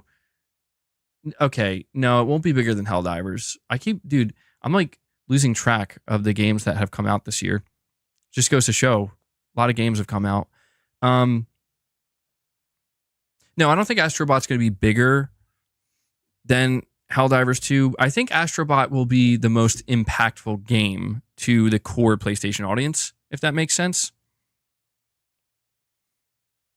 But yeah, I think Helldivers 2 will easily be the biggest game for Sony this year that they published under the PlayStation Studios banner. Even though they don't own Arrowhead, but they own the IP. So thank you for putting that out. I almost forgot. But what seems to confirm to me that Sony is clearly going to do something. They're going to do something, I think, between the release of Astrobot and Tokyo Game Show is how they are not announcing that much for Tokyo Game Show. I mean, it could be that they're planning to announce everything at Tokyo Game Show. I want to make that clear. They could be choosing to do it there. But why I think that's unlikely is because I think Sony, they understand, and I think we all understand at this point, that if Sony wants to do even just their own state of play prior to Tokyo Game Show, they're going to get, I think, more viewership that way. They're going to get more eyes on what they have to reveal, doing their own state of play, or certainly if they do a showcase. But check this out. We have a second article here. This comes from WCCF Tech. The title of the article says, PS5 Pro was an open secret at Gamescom 2024. The existence of the PS5 Pro was long discussed throughout 2024 thanks to various leaks and rumors, but the latest state of play that aired in late May did not feature any announcement for the new hardware. With summer drawing to a close soon, some fans wondered whether the more powerful PlayStation 5 iteration had been delayed. However, at the Gamescom 2024 that's being held this week in Cologne, developers started talking. In a recent live stream, the Italian website Multiplayer mentioned that it had heard from a developer that they had actually delayed their game due to the upcoming launch of the PS5 Pro. I can confirm that I heard something similar during one of my appointments at Gamescom 2024. Without even being prodded by me at all, a developer that I won't name openly said they had received the specifications of the PS5 Pro and were confident that Unreal Engine 5 would run much better on the new hardware compared to the regular PlayStation 5. Considering the circumstances revealed by Multiplayer, I'm positive this is not the same developer they talked to. Moreover, the studio I heard it from is not a big one at all, which makes it clear that the hardware specifications and details are already in the hands of a large number of game makers. As such, it is reasonable to assume an official announcement is very near. Looking at the PS4 Pro, the console was announced on September 7th, 2016, and subsequently launched on November 10th. The same could happen again, as suggested by an industry analyst in late July. So, yeah, this was something that I thought was pretty interesting, where apparently developers are just like straight up walking around now, like talking about the PS5 Pro and its specifications and how they're working on game. I mean, it's good to know that developers are, I mean, I'm not saying the delays are good, but they're basically saying like, yeah, we're going to utilize this hardware. And it does make sense that maybe they would delay their game slightly to maybe align with the launch of the PS5 Pro. But it seems that a September reveal is almost guaranteed at this point. If the PS5 Pro was delayed outside of 2024, we definitely would have heard about that. That would have been a rumor that caught fire, and some insiders would have heard about it for sure.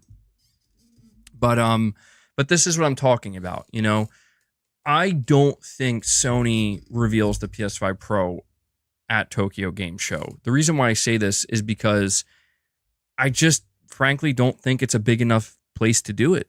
I think the PS5 Pro is something that Sony does need to make kind of a big deal of, you know? I think that there are a lot of people who are not sold on the PS5 Pro. I think that Sony wants to try to obviously give themselves the best possible chance to have successful sales, like a, you know, good amount of sales for the PS5 Pro. And I think the best way to do that is do your own, even if it's a smaller event, but do your own event of some kind.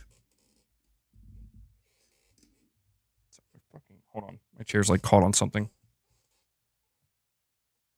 I'm like trying to adjust myself over here and like my chair's stuck and won't move. I'm like, what the hell's going on? For a second, I thought it was one of the cats.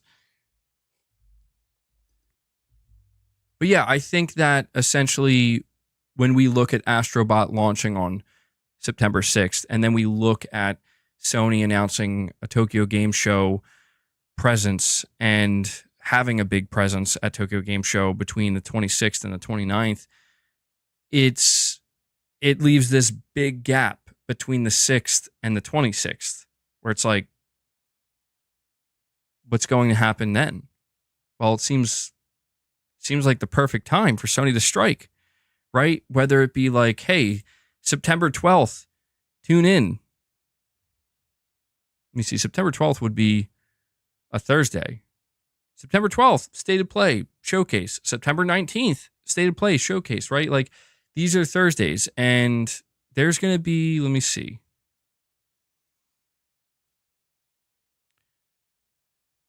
So there's like a solid 2.5 weeks between the launch of Astrobot and Sony's TGS appearance. And if I had to guess, I'm thinking this is where the PS5 Pro reveal is going to take place, in between that 2.5 week time frame. William Aguilar says, MBG PlayStation Showcase in 3 weeks. You heard it here first. We'll see, William. We'll see. I feel very confident that Sony's going to do something, just because am I the only one who feels like a TGS PS5 Pro reveal would be quite underwhelming? Am I the only one that feels that way?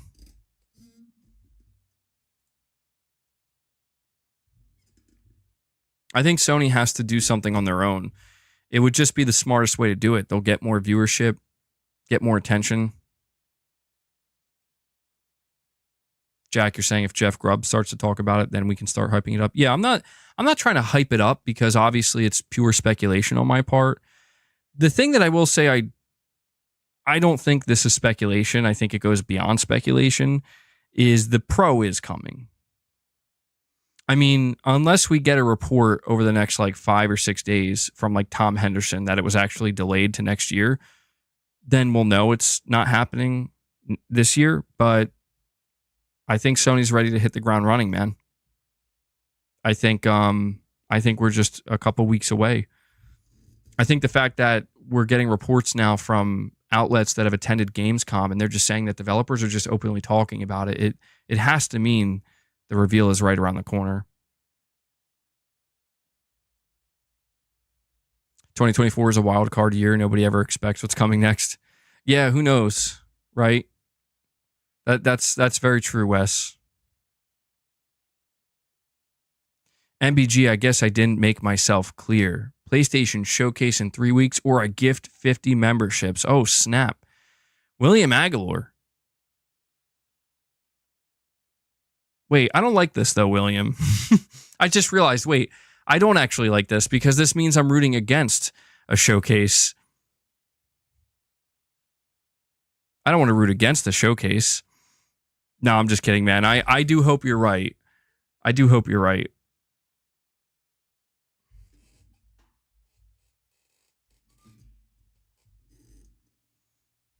Ghetto God says, okay, I'm back. Is the Concord talk over with? It's been more than an hour. Yeah, we've moved on to talk about, we're talking about the PS5 Pro and Death Stranding 2 and TGS. William says, I'm putting $250 on the line. Well, damn, I mean,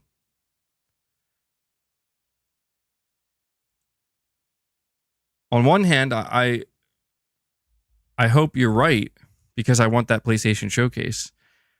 But on the other, it's like, hey, man, if we don't get it and you drop 50 memberships, that would definitely, be a nice little bonus. I don't know. That's the big question, right? Like, is it going to be a showcase? I don't know. I don't know, man. What's fascinating to me is we still haven't heard a word from anybody.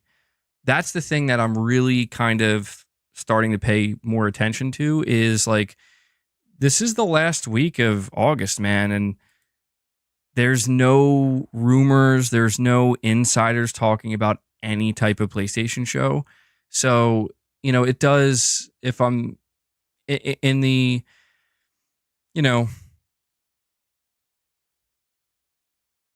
it's possible, I think. It's actually maybe quite possible that Sony maybe does just do a TGS thing.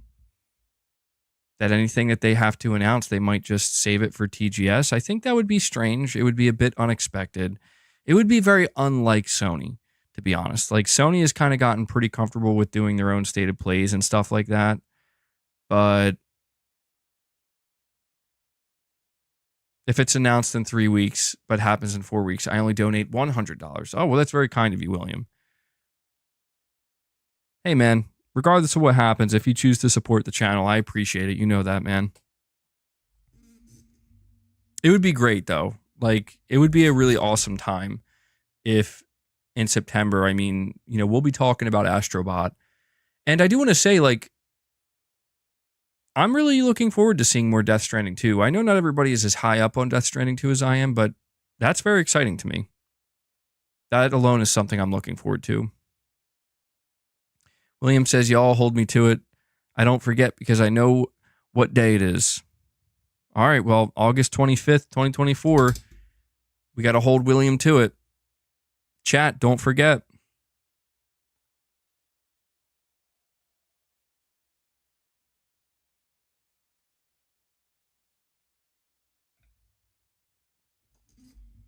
Oh. What's going on over there?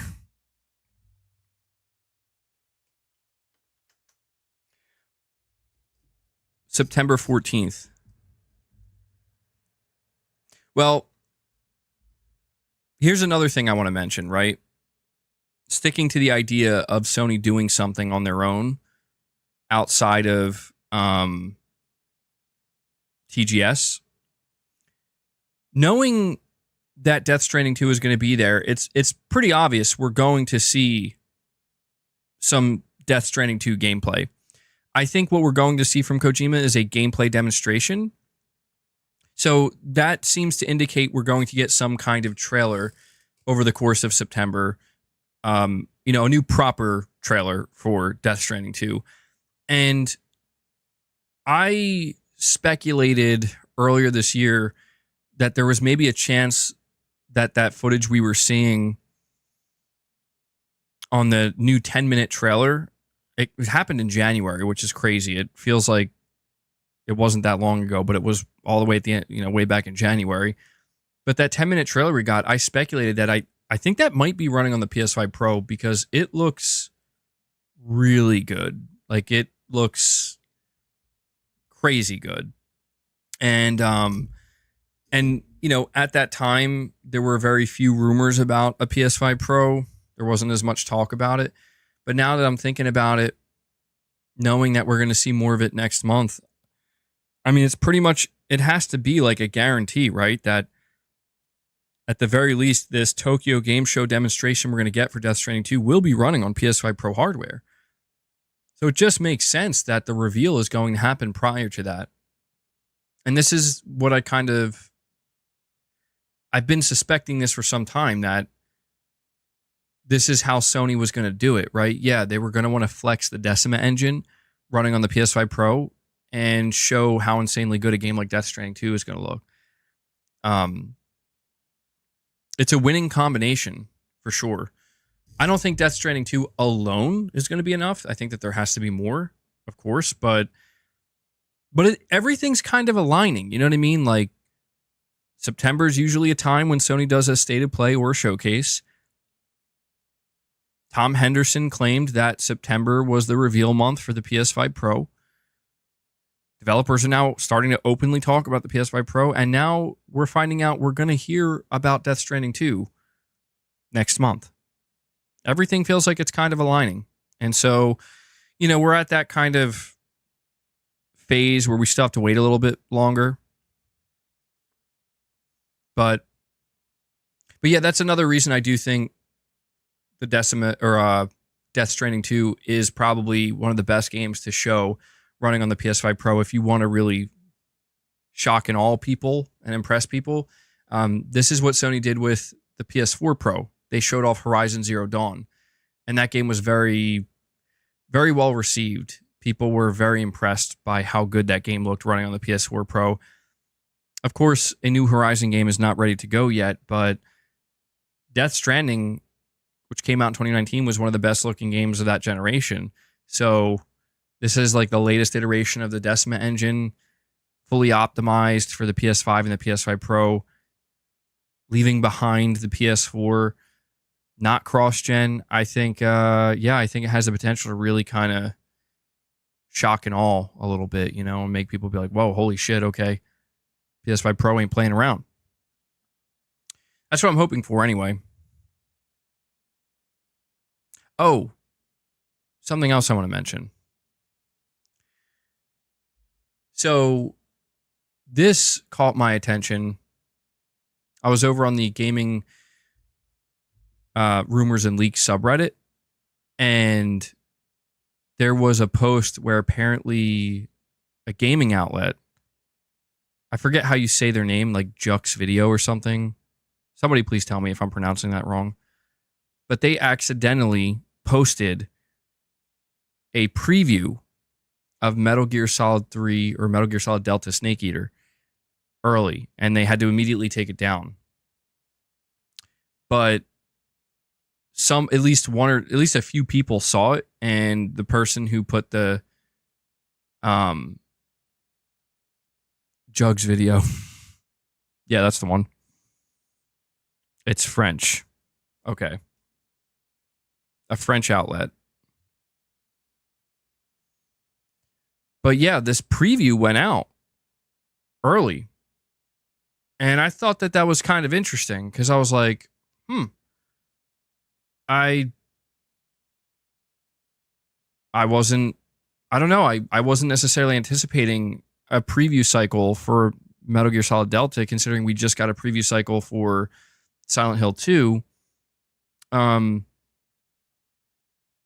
don't know. I could be trying to connect too many dots here, but I just wonder if maybe Konami had these gaming outlets and game journalists come preview Metal Gear Solid 3 because maybe, I don't know, is it going to show up at the event? If there's an event in the next couple weeks? I mean, maybe not. Maybe they're just doing the preview on its own. I mean, the last place we saw Metal Gear Solid Delta was at the Xbox Showcase. But then again, we've seen Metal Gear Solid Delta at both the PlayStation Showcase and the Xbox Showcase. So it's not, or it could show up at Tokyo Game Show saying don't get your hopes up. Yeah, I'm not going to get my hopes too high. It's just something I took note of. Oh, and something else I took note of, by the way. When I was reading the rundown, the bullet points of what this preview talked about, this preview mentioned, it specifically said, in quotes, no Metal Gear Online yet. And I'm going to need somebody to explain what they mean by yet. Hanging on to every word here. Are you telling me Konami is open to doing to remaking the online component of Metal Gear Solid 3? Is this what I'm hearing? Because my God, I wouldn't even know how to react if that turned out to be true. So that definitely got my attention for sure. Where do I find this leak? It was on the Gaming Rumors and subreddit, Gaming Leaks and Rumors subreddit. I don't know if it's still there. I wonder if it was removed. Oh, here it is. It's still there. Yeah, so the preview, apparently this is what the preview said. Played around 90 minutes, so an hour and a half. Extremely faithful to the original. Cutscenes and designs have loads of extra details. The game is beautiful. Gameplay is still old school. Enhancements make it closer to Metal Gear Solid 4 than 5. No Metal Gear Online yet. I need to know. What do you mean no Metal Gear Online yet?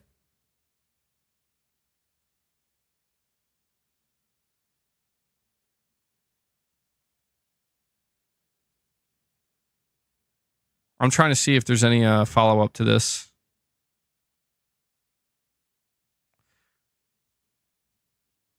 If this is true, I'm disappointed. I thought that they would add Phantom Pain gameplay.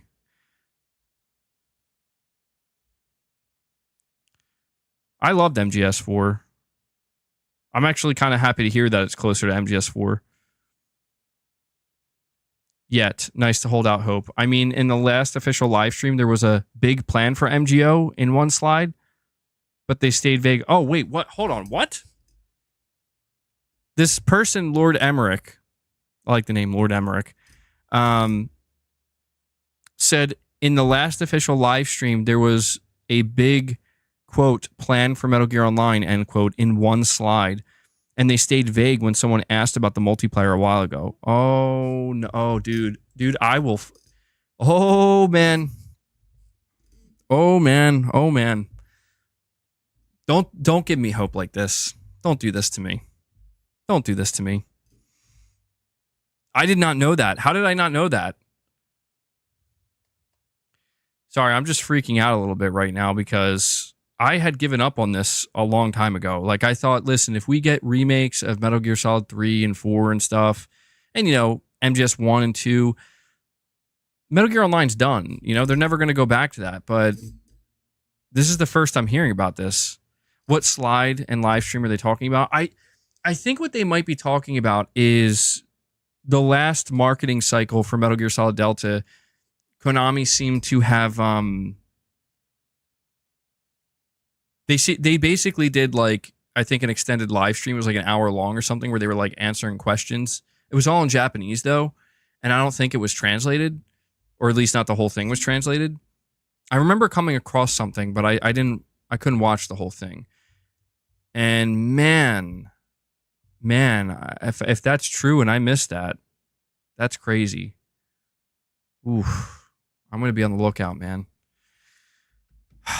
Calm down, MBG. You don't know if anything's going to happen yet.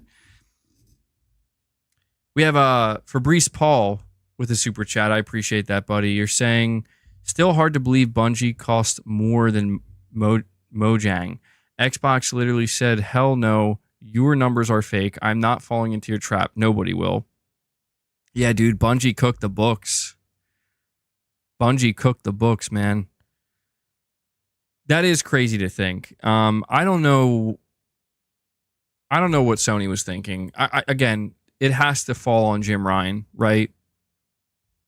If you think about it, all of the things that are going horrifically wrong for Sony right now they all occurred during Jim Ryan's tenure as CEO. And I do wonder if maybe, the question has to be asked, was Jim Ryan actually like a terrible CEO for PlayStation? Look, we can't take this away from him. He did launch the PS5 successfully during a pandemic, and he made sure that a lot of the games that we were hoping to get, we did get. Nobody's going to take that away from him. But when we talk about Bungie, when we talk about Concord, when we talk about the shit show that is the whole live service situation outside of Helldivers 2, the cancellation of Last of Us multiplayer, that's all Jim Ryan. So, yeah, man, it seems like maybe he made some really, really terrible decisions and essentially he took some horrible risks that ended up costing Sony quite a bit. Actually, more than quite a bit. Billions of dollars, potentially. You're saying Sony's profit and sales are better than ever. Wukong leading the charge. That's the thing, man. PlayStation is okay, right? Like, they're not in like financial ruin or anything. And like you're saying, their numbers are pretty good overall. But you do have to question, like, is this the reason why they're not much better, right? Is this the reason why the growth is not where it should be right now? Because of these very poor decisions that cost them a lot of money and basically saw very minimal return, again, outside of Helldivers. Captain Hook, that's funny. You're saying, I knew the PlayStation 5 was going to be a weird generation when I saw the look of the console. Still haven't gotten over that. That's funny. That was very surprising. I think it's safe to say that when we look back at the reveal of the PlayStation 5, I remember live streaming that, man, and it was just, whoa. Like, I could have never seen that coming. I would have never seen that coming. That was a very unexpected look for their console. It makes you wonder. It really makes me wonder what the PlayStation 6 will look like, right? Does anybody else think about that? Because I do get the feeling that the reason why the PS5 looks so different, I think that was a Jim Ryan thing. If I'm not mistaken, the PlayStation CEO has the final say on how the hardware looks. I think I remember hearing Andrew House with the PS4. He was given like 2 final designs to choose from, and he explained like why he went with the choice he did. So I would assume that the PS5 looking the way it did was basically Jim Ryan's choice. And I do wonder if, I don't know, I wonder if they'll maybe go back to a more traditional look and design of like all black, or if they'll stick with this kind of two-tone color going forward. You like the design of the PS5? It's grown on me over time. When I first saw it, I think I was a little bit like, oh, I don't know.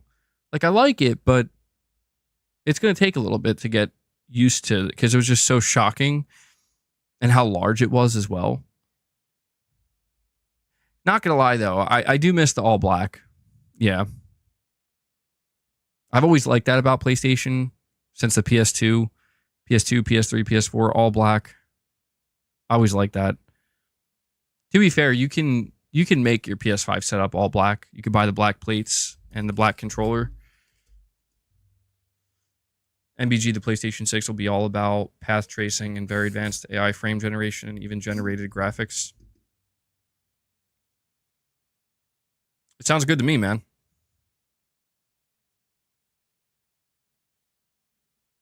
Paul, you're saying I've grown to hate it. I tried to trick myself into liking the PS5 design, but the more I look at it, the more I dislike it.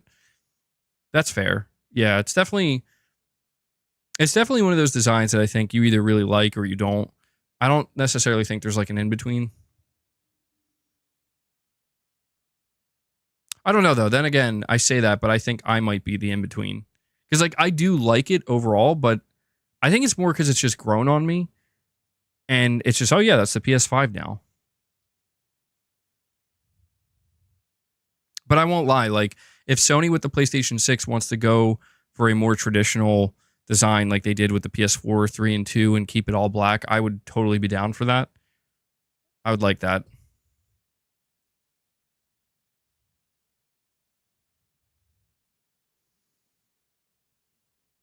PS4 is still the best looking PlayStation console.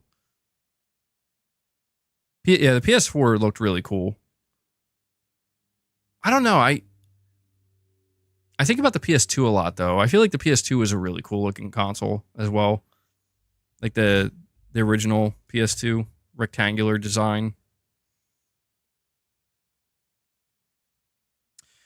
But getting back to the topic here, just to wrap it up before we move on to the next topic. It seems pretty clear, in my opinion, that Sony's getting ready to do more in September. We're going to be getting, like I said, we're going to be getting Astrobot. I think Astrobot kicks things off.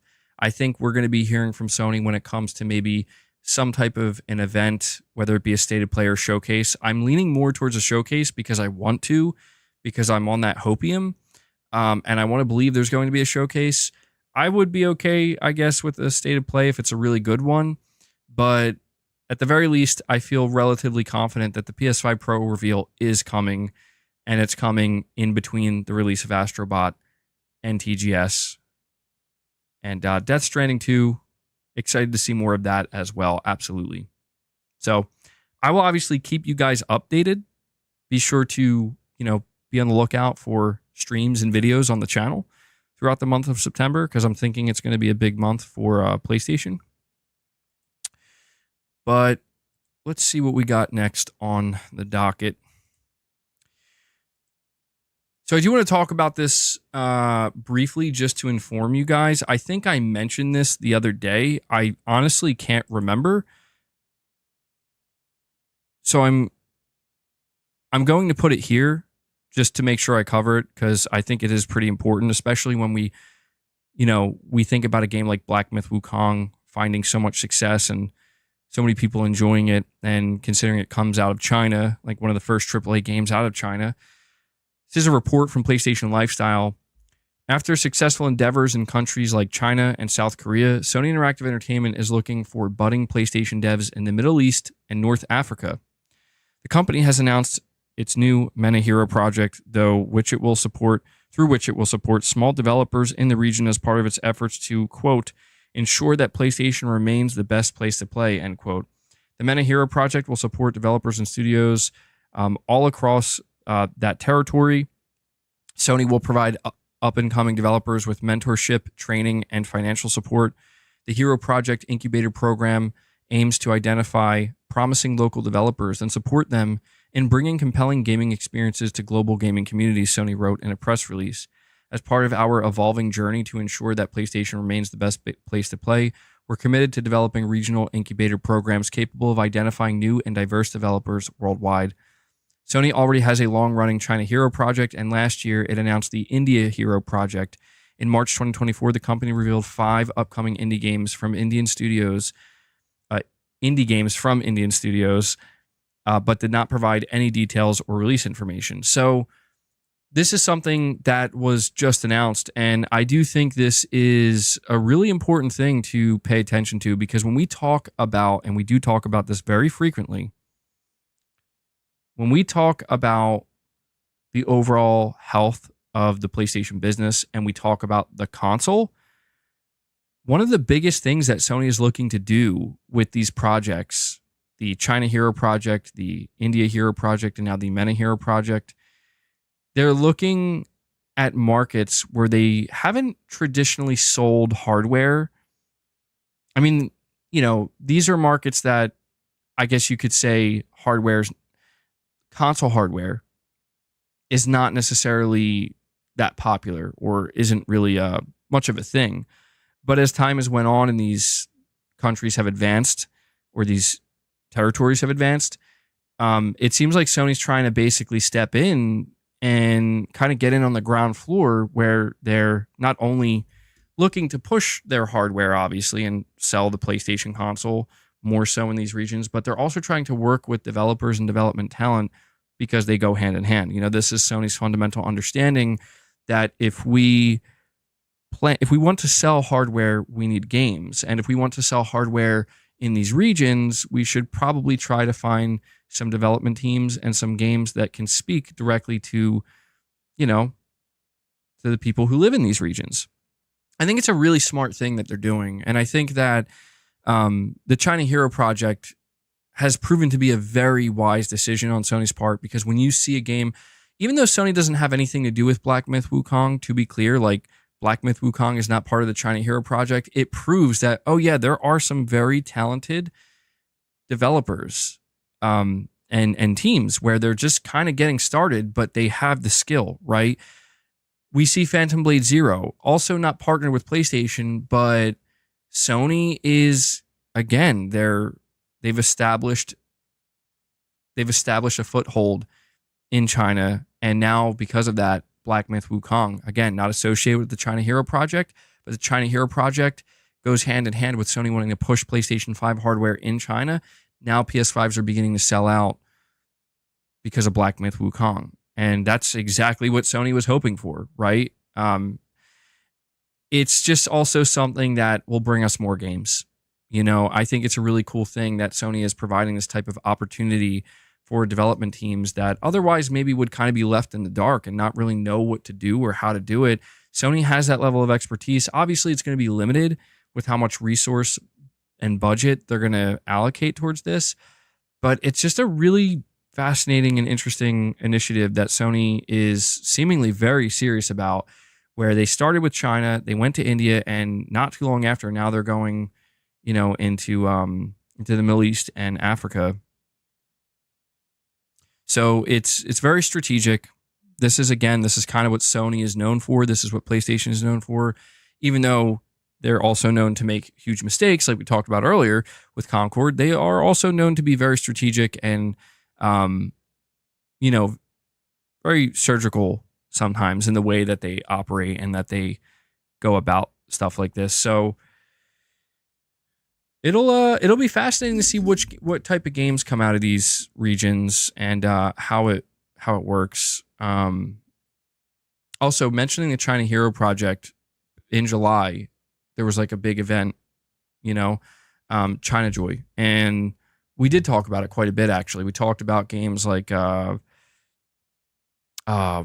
Lost Soul Aside. I think like people are just kind of getting a little bit antsy on these release dates, but Lost Soul aside, there were like 3 new projects that were announced that look relatively promising. Like they have potential.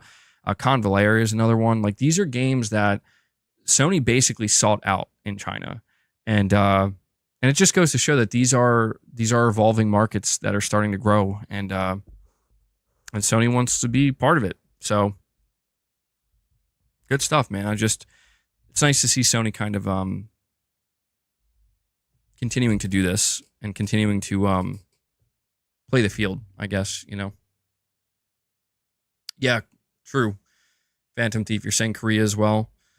Yeah, absolutely true. With a game like Stellar Blade, I think Sony should absolutely... Well, actually, yeah, they did announce, I think it was earlier this year or maybe last year. It wasn't like a program, but they basically announced that they're making like a major investment, I guess, in like different gaming studios in Korea. And I think one of the studios that was named was Round 8. It was one of the studios that... It was the studio that made Lies of P. And Lies of P is obviously getting a sequel. And I think Sony should absolutely like get involved, man, because the talent's there.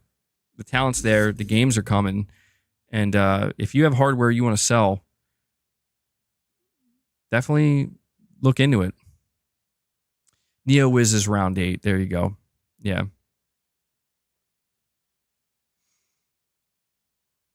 Sony about to go beast mode in 2025. Yeah, I hope so. I hope so.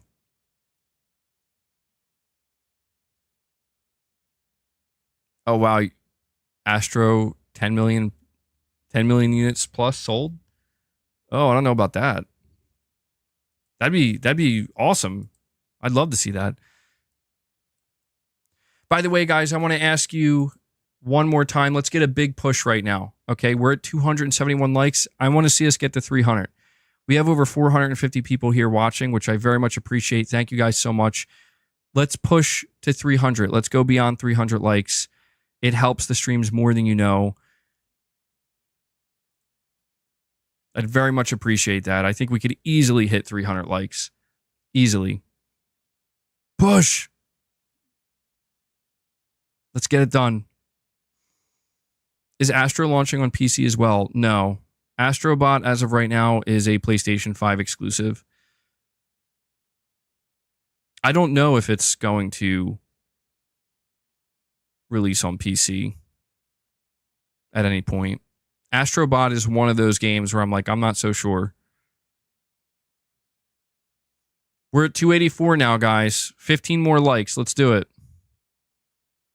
I know you can do it. Then no way it sells 10 million. No, I don't think it's going to sell 10 million. I think a good, modest sales number for Astrobot is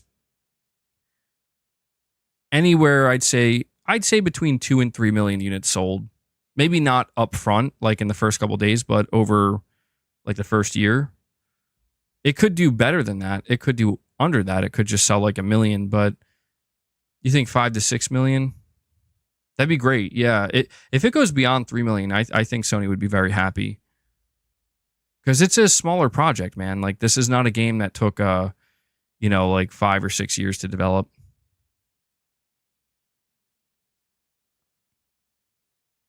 Yeah, at least 1 million, certainly. I think it can easily do at least 1 million. Definitely. You think Sony would not be happy with 2 or 3 million? I mean, you could be right. This is where it's hard to determine. I don't know what their expectations are. What I do know is Sony did acknowledge it's not a tentpole title. They do not consider Astrobot a tentpole title internally. So knowing that, it seems like maybe they would be okay with 2 or 3 million. Because if they expect a tentpole title to do anywhere between 7 and 10 million, give or take, or anywhere between like 6 and 8, 7 and 9, 8 and 10, these higher numbers in the millions.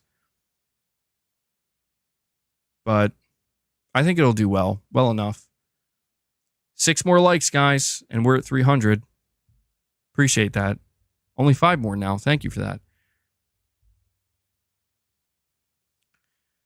We have a JD Sanchez with a super chat, and he asks, any update on GTA 6? Unfortunately, JD Sanchez, there's no official update on GTA 6. However, it's been quite some time since the reveal occurred, and people have been anticipating some type of second trailer.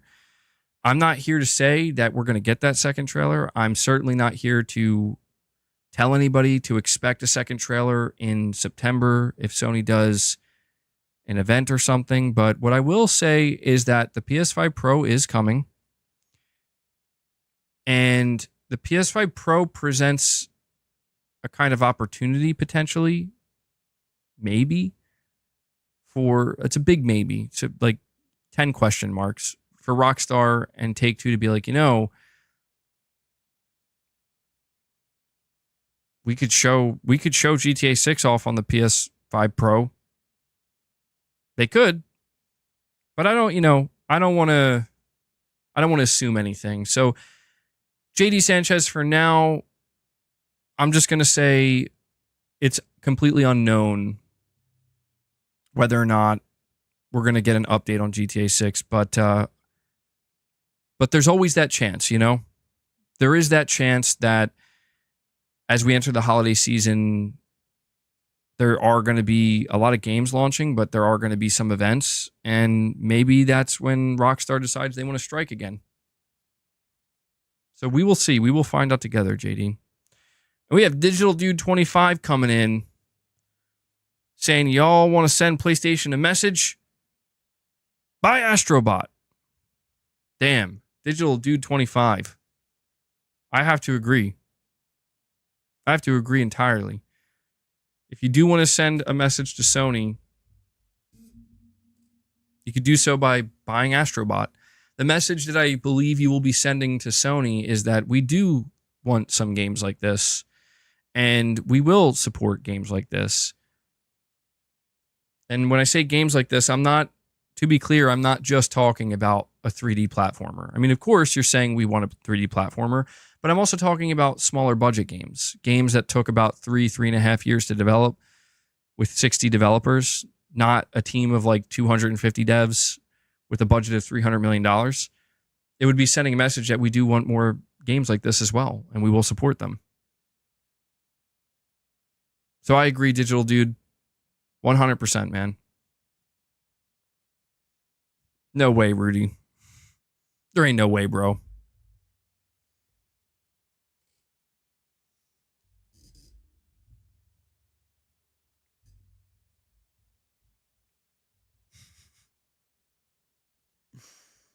All right.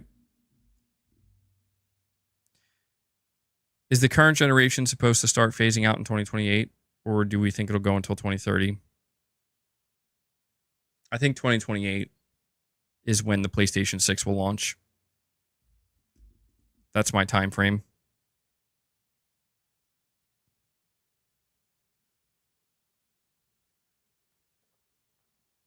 We do have another topic to go over and discuss here, guys.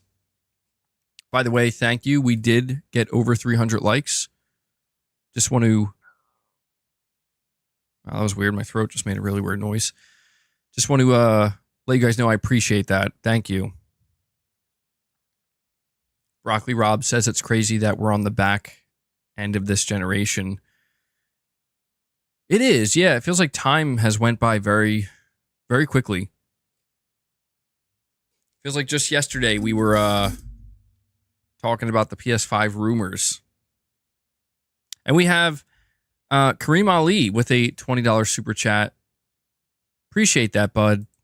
You're saying Sony this generation has been woke. God of War Ragnarok and Horizon, especially Spider-Man 2, and they shoved so much wokeness in. Even I noticed, and I never do, and that was the breaking point. I think you're saying Western games have been trash. Like, what happened? They were never like this.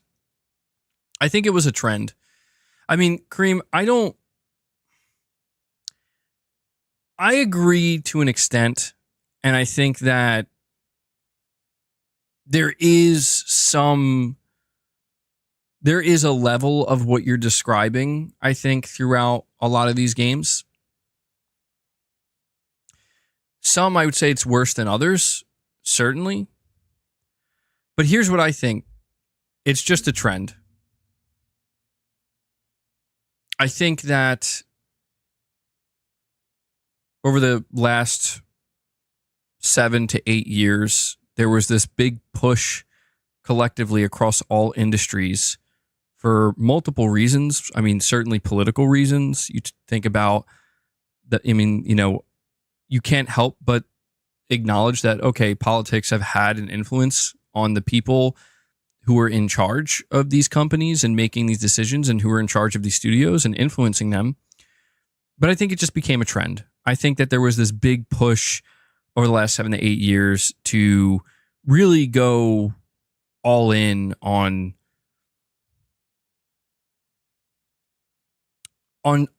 just one side of like, we need to push as many of these things as we can, and we need to push it in some cases very aggressively, in other cases a little bit more subtly, but people will still notice.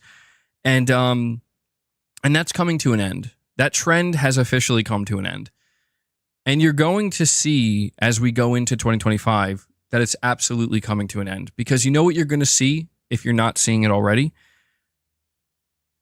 People are done. People are done, man. People were willing to give these people a chance. People. But in all seriousness, you have to ask yourself, well, how come people weren't pushing back this aggressively back in like 2017, 18, 19, 20, 21, 22? The reason being is because it's the wolves in sheep's clothing, man. I'm not going to go long on this topic. I'm just going to give Kareem Ali his due time. He dropped a $20 super chat, generous. And I'll just say this. It's the wolves in sheep's clothing. There are people who they've convinced others around them that they do not have ill intent. They do not have malicious intent. They're just kind-hearted, sweet people.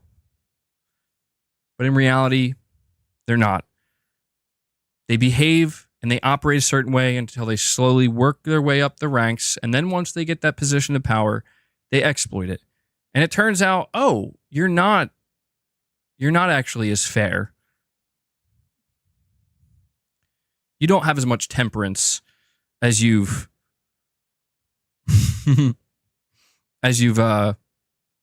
convinced people around you have, It's all just about the exploitation. And the thing is, and this is the most important thing, because you have to ask yourself, well, how does that even happen? It's because it's money. Once the shareholders and once the business executives at the top who are beholden to the shareholders, once they are convinced that if they lean in that direction, they'll make more money, they will absolutely do it. So you have the wolves in sheep's clothing that are working their way up the ranks because they know that the people at the top, who I guess I would call them wolves, but they're just pigs. They're not wolves, they're pigs. They're greedy pigs. That's what they are. Once the greedy pigs decide, you know what? If we lean a little bit more to the left, it's going to line our pockets better. I'm playing Angry Birds.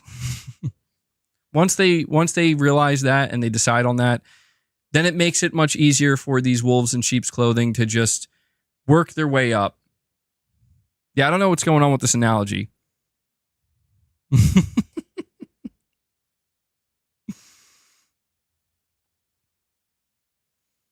But that's the way I see it, man. And if you want to know why these shows are getting canceled, these movies are flopping, and these games are flopping, it's very simple. It's because it's over. It's because the people who have made their way to the top, the people who have made the people who are allowed to begin to exploit their positions of power by inserting their own political agendas, they just can't anymore, because the people above them, the pigs, have decided, no, this is not going to make us money anymore, so you're not allowed to do this anymore. And the real question is this. What's going to make them money now? Well, there's one thing that just happened, and I've referenced it a couple of times, and I'll reference it one more time, and we will move on to the next topic, so I don't go on and on about this, but there is one thing. Deadpool and Wolverine just came out. A lot of fanfare, a lot of fan service. Maybe too much in the eyes of some people, but that just did really well. Huh. I wonder what that means. Black Myth Wukong just did really well. That was a game that the Western journalists and the, attacked. Still, apparently some are still trying to attack because it's not diverse enough. It's not diverse enough and inclusive enough, even though it's a game about fucking animals. Not, it's a game about fighting animals. I don't want that to be taken out of context. It's a game about animals. All right, you're playing as a monkey, but look at that. The game sells over 10 million in 3 days. Paul's always there to catch me, bro. Paul's always like, yo, what? What did he just say? Yeah, you go to Baldur's Gate 3 for that.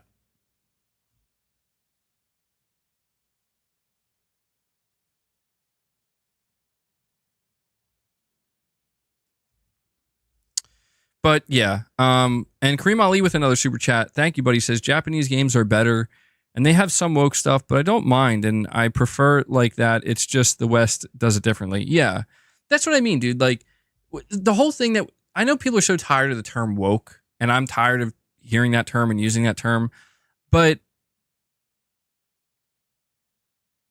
without going on much longer here, Kareem and everybody else, because I know a lot of people are tired of hearing about this conversation. It's run its course, man. We gave them an inch. They were given an inch and they took miles. And that's all you need to know. What you're referring to with these Japanese games where you're saying they have some woke stuff, basically all you're describing is they're given an inch, so they take an inch. Maybe they're given a couple of inches, they take a couple of inches. Maybe they're given a couple feet. And that's fine. But when you're talking about people, you give them an inch and they take miles, and then they wonder why people are upset. Why don't you like my stuff? Why aren't you buying this? And then they get angry and they throw tantrums and they act pissed off and they act frustrated. Like, why don't people like this? Because people don't want to be fucking preached to. Because people are very much aware that you're wearing this shit on your sleeve and you're kind of shoving it in our faces, and we don't care. Get back to doing your job. You know what your job is? Your job is to make a fun, enjoyable fucking video game. That's your job. That's what you're getting paid to do. That's why you make a yearly salary. That's probably a pretty good one at that. Your job is not to preach. Your job is not to fucking change the world. And if you're trying to change the world, guess what? You're never going to do it by preaching to people. You're going to do it by intricately weaving a universal story that can speak to everybody. But some people just got to learn the hard way, man. Some people just got to learn the hard way, where they're just like, nah, I'm just going to do it this way. It's like, okay, go ahead. And then when your product fails and it crashes and it burns and it's some kind of slow-mo train wreck, everybody's just going to be looking at it like, dude, we saw this coming from a mile away. How didn't you?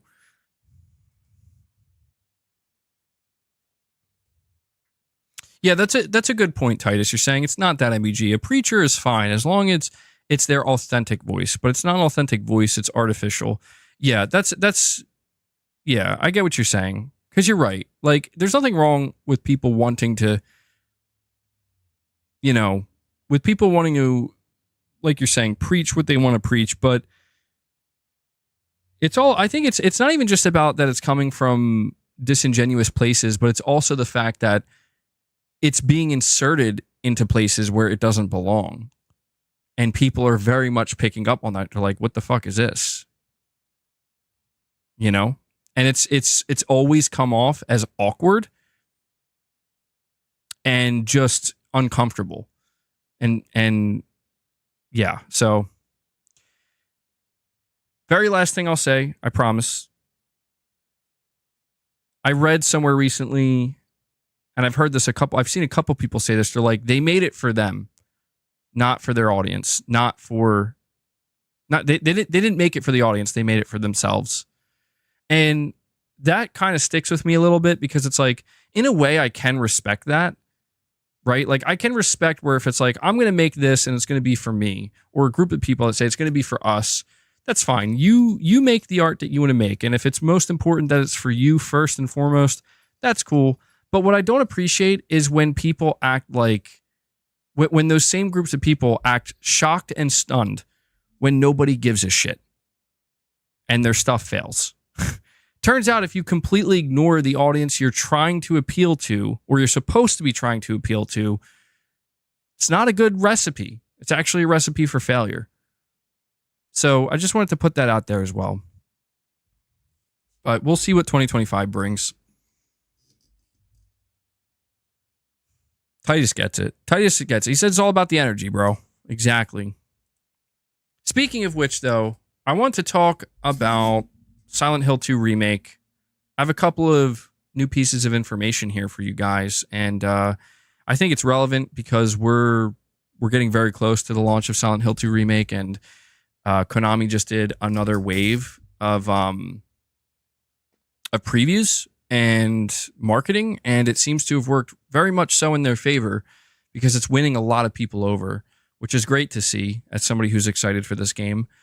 PlayStation Lifestyle reports in just about a month, players will get their hands on Bloober Team's interpretation of the beloved survival horror game Silent Hill 2. Since the most recent batch of previews, bits of information about the upcoming game have surfaced. This includes the game's length, possibly hinting at how long it will take to earn the Silent Hill 2 Remake Platinum Trophy.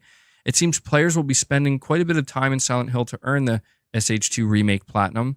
In a recent thread on X, Bloober Team creative director and lead designer ML is what I'm going to call him because I definitely can't pronounce his name, said that it would take more than 20 hours to see everything in the game that it has to offer. He adds that this does not include a New Game Plus playthrough or seeing every ending. If you like to spend your time searching for everything we put into the game and the things we've hidden for you, it will take you more than 20 hours for sure. I'm not counting the New Game Plus and all the endings, of course. I'm curious how fast you will get to all of them. The requirements to earn a platinum trophy vary from game to game, but typically it tasks players with completing everything the game has to offer. If a game has multiple endings like Silent Hill 2 Remake, the trophy list usually has a trophy for each ending. If this is the case, based on his comments, it's safe to assume Silent Hill 2 Remake's platinum trophy can take over 20 hours to complete easily. For those wondering, according to PSN profiles, it takes roughly 30 hours and 6 playthroughs to earn the Silent Hill 2 HD Platinum Trophy. There are trophies for seeing each ending as well as difficulty-specific trophies required to get the coveted Platinum. He does confirm it will take players around 16 to 18 hours to complete their first playthrough for Silent Hill 2 Remake. But yeah, that's a pretty large jump from the original, so I just want to point that out. He's saying apparently 16 to 18 hours for your first playthrough alone. So yeah, I think one of the more interesting things here with Silent Hill 2 Remake, talking about the platinum, or if you're a completionist, it'll be interesting to see if they do require you to get all the different endings. Because if they do, it could take certainly more than 20 hours. But either way, if it doesn't, and if you're not a completionist, then you're just somebody who's looking to just play and beat the game, it seems like it's going to be longer than the original, quite substantially. Because like 16 to 18 hours. I have another report here about Silent Hill 2 Remake. This comes from MP First. It says, for those who played the original Silent Hill 2 back in 2001, you might be wondering what the upcoming remake has to offer aside from updated visuals. Konami and Bloober Team have not only confirmed changes are in store for some of the game's mechanics, but we know now that even all the enemies have been placed in new locations as well. This was revealed by Silent Hill series lead producer Motoi Akamoto in the latest issue of Play magazine, which had a special blowout on Silent Hill 2. According to Akamoto, as for the creatures, we have some minor updates. We have also replaced and remapped all the enemies from where they were placed in the original so everyone can have a fresh take on combat. In the same issue, Silent Hill longtime composer Akira Yamaoka talked about the music and how all of the tracks have been reworked from the ground up. To add, there's 9 hours of music in the game in total, And Yamoka states, we want to make sure everyone has a fresh experience. If it looks like Bloober Team and Konami are pulling out all the stops and making sure that Silent Hill 2 Remake is a surefire hit, it's because Konami has a point to prove with it. Akamoto says that they are aiming to prove to gamers that they, Konami, are capable of delivering a high-quality Silent Hill game and how the company is serious about renewing the franchise. We fully understand that Silent Hill 2 holds a special place in many people's hearts as being memorable and a masterpiece, Akamoto-san also adds. So by introducing the remake to this game, as the very first major title, we wanted to demonstrate to all of our players, all the fans, that Konami is serious about renewing the series and that we are capable of delivering a high-quality Silent Hill game. So I just thought that, it was interesting to kind of go over this new information about Silent Hill 2 Remake because it's looking really good, man. Yeah, 9 hours of music. They're really going all out here. Magnum Gaming says, isn't there a Concord movie in the works? I don't think so, dude. Magnum Gaming, I'm going to be honest with you, I don't recall ever hearing anything about a Concord movie. There's a show coming out in December called Secret Level, where apparently there's a whole episode dedicated to Concord, but no, there's no movie in the works, thank God. That would be bad. That would be bad. But when it comes to Silent Hill 2, we recently watched a new 26-minute or 29-minute gameplay demo on the channel here of Silent Hill 2 Remake, and it looked really, really good, man. I know that some people a lot of people were very worried that Bloober Team was going to screw this up, and after seeing that new gameplay and seeing the new trailer, it seems like it's coming together. I know some people are still a little bit nervous, but generally speaking, man, it's starting to seem like they're going to pull it off. It's starting to seem like I said, everything's coming together. Konami is out here doing their marketing push. They're doing everything right with the trailers, with the gameplay. Bloober Team has clearly taken the feedback, and I think that might be the most important thing to highlight here with Silent Hill 2 Remake is that, Bloober Team has received a lot of feedback since the time we saw this back in 2022 when it was first revealed. It was like the official reveal trailer people were kind of making fun of. I thought it looked pretty good, but people were making fun of like how expressive James' face was and how it was like over the top, and it seemed to like kind of miss the point of the subtlety that Silent Hill 2 is supposed to have, and not only its visual presentation, but the main character James and his facial expressions and just his mannerisms and all this. And it's awesome to see that Bloober Team seriously took. Hold on. Apparently Leia's like scratching the door. Hold on.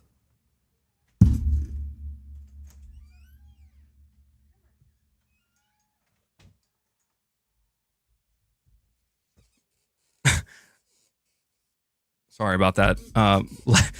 Yeah, Leia's in here. She doesn't ever like go in the cat tower, but she was like scratching the door, like, let me in. Now she's fighting with boss. Hey, can you guys get away from my my computer, please? Thank you.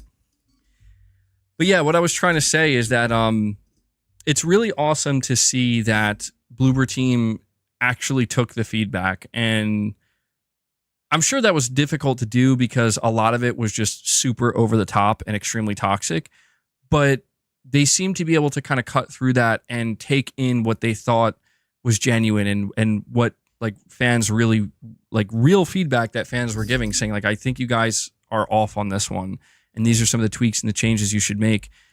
And I think it's paying off for them. If you look at James Sunderland's face now in the latest trailer compared to the first one, practically a night and day difference. And I think it's safe to say that the change they made was a lot better, right, compared to the original, because the original was seemingly leaning much more in the direction of we want him to look older and much more expressive. And it's like, well, it seems like you're going to be losing a really big chunk of what made the game so ominous from the perspective of James and seeing him,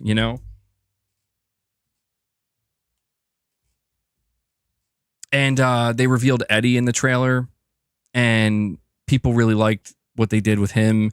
The combat looks improved. The animation work looks improved. It doesn't look perfect, But the animation work, even in the latest gameplay trailer or gameplay demonstration that they showed, compared to even what we saw just a couple months ago, it seems like it improved quite a bit. They smoothed it out, and I gotta say, man, I'm very excited. I'm just a little bit stressed at how I'm gonna balance this out because Silent Hill 2 Remake comes out on October 8th.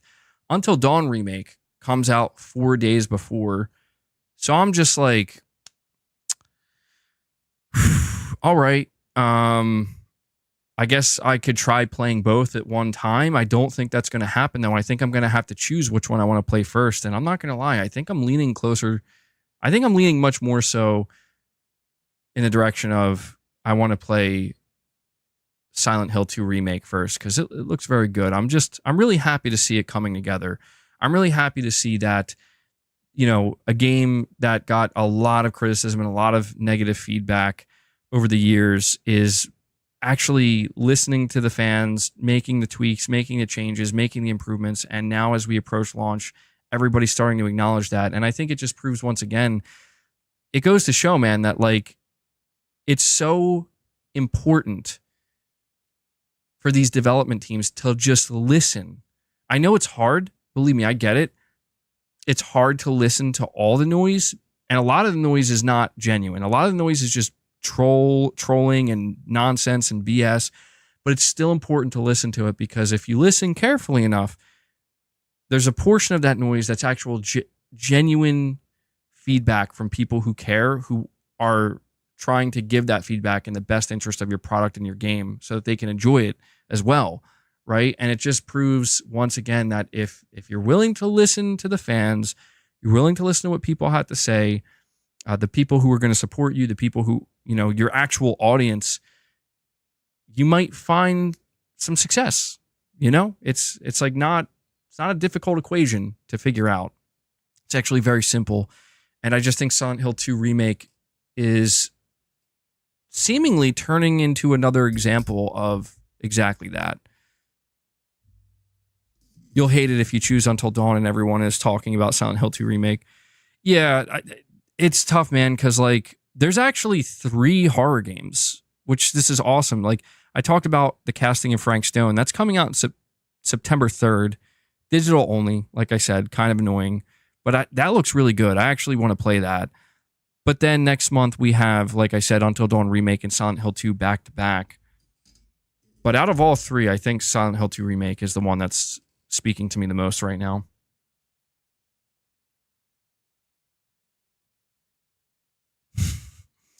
Yeah, I hear you, Paul. But I got to ask you guys, how are you feeling? What's your read on Silent Hill 2 Remake right now? Are you feeling better about it? Are you still feeling nervous? Did you see the latest trailer? Did you watch the latest gameplay? Is it a day one buy for you now? I'm just curious because I've been seeing a lot of positivity. Gaming Survivor says, what are you talking about now? I'm talking about Silent Hill 2 Remake. And then after this, we have a bonus topic that we're going to discuss before we wrap it up. You went from worried to hyped. Looks flawless. Feel a lot better about Silent Hill 2. Absolutely. Good stuff. Do we know about Silent Hill 2 Remake performance? I think I read that there is going to be a 60 FPS mode. I can't, let me look that up actually. It's a good question.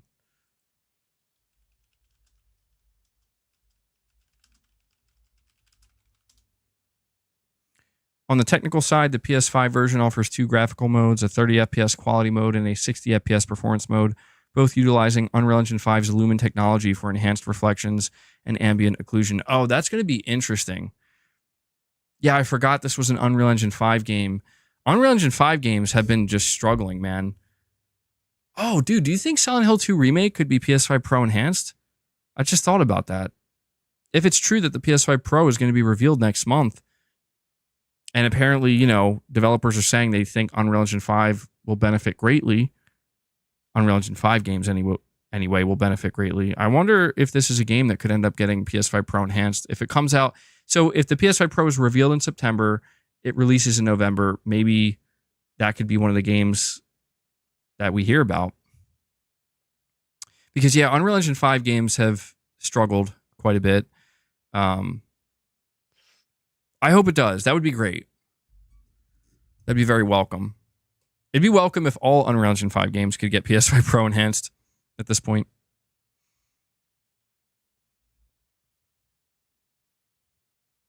I could see some people playing Silent Hill 2 remaking the quality mode though at 30 FPS just because it's a much slower paced game. But I think, yeah, it's another example of people have kind of been conditioned to expect 60 FPS performance modes.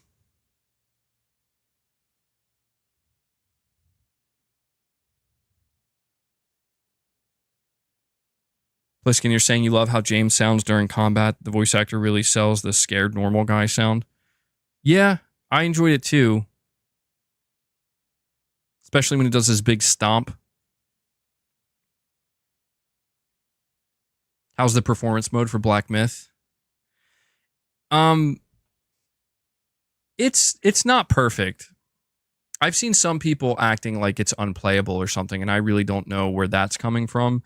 The performance mode in Black Myth Wukong is far from unplayable. It's not ideal, and you can tell there's something a little weird going on with it because it's like it's using like frame gen to go from 30 to 60. So you can feel something's a little bit off, but it still feels pretty good.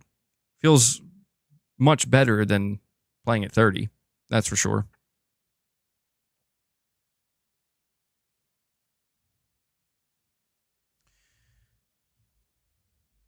MBG, have you seen Hexadrive's canceled Silent Hill 2 remake?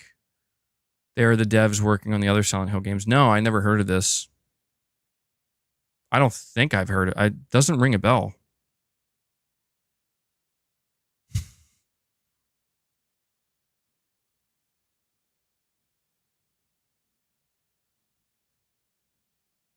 You're saying VRR helps in performance?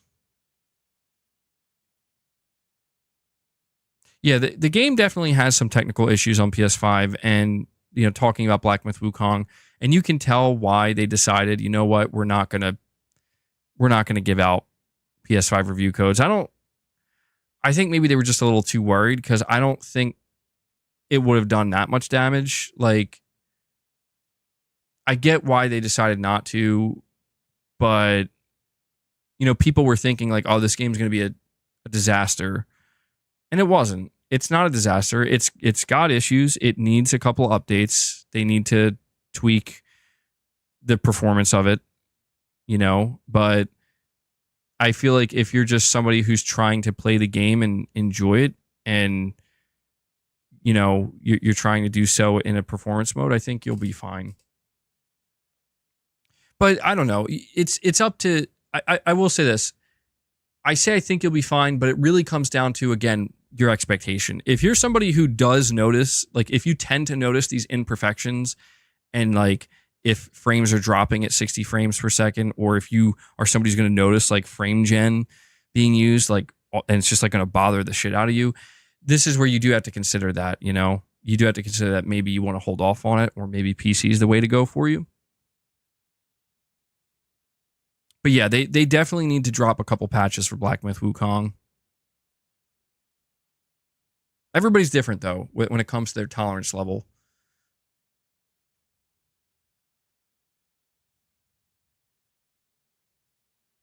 Saying there are people out there looking for any ammo to drag this game down. Yeah, that's the way it always goes, unfortunately. You're saying it feels worse than Cloud.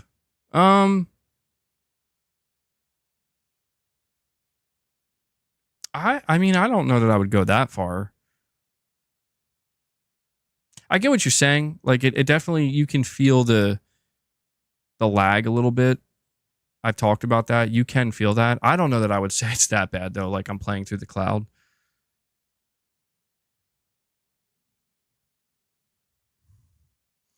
Balanced mode is definitely not the mode to use.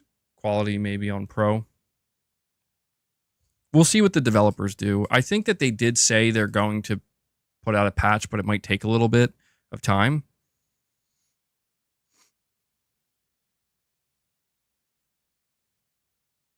Dragon's Dogma and Black Myth Wukong are the PS5 at its outer edge. It's just a fact, unfortunately. Give us that Pro. Yeah, I think that, seeing some of these Unreal Engine 5 games, they are beginning to very quickly reveal the limitations of something like the PS5. And that's why I am interested to see what the PS5 Pro does specifically for Unreal Engine 5 games. We'll see how much it helps. You switch from performance to quality mode on Black Myth. It's not that bad. Yeah, I mean, I think about all the people who've played Bloodborne, and talk so fondly about Bloodborne. And it's like, guys, listen, Bloodborne is like infamous for having like terrible frame pacing, and just having issues in that department. And that didn't stop people from deciding it is a masterpiece, one of the greatest games ever made, and one of their favorite games to play. Of course, it doesn't stop people from begging for a upgrade, from begging for a remake or remaster or 60 FPS mode. But this is why I think these conversations about performance, they are important in the moment, but at the end of the day, they will not determine, unless it's completely unplayable or broken, they will not determine how people view a game.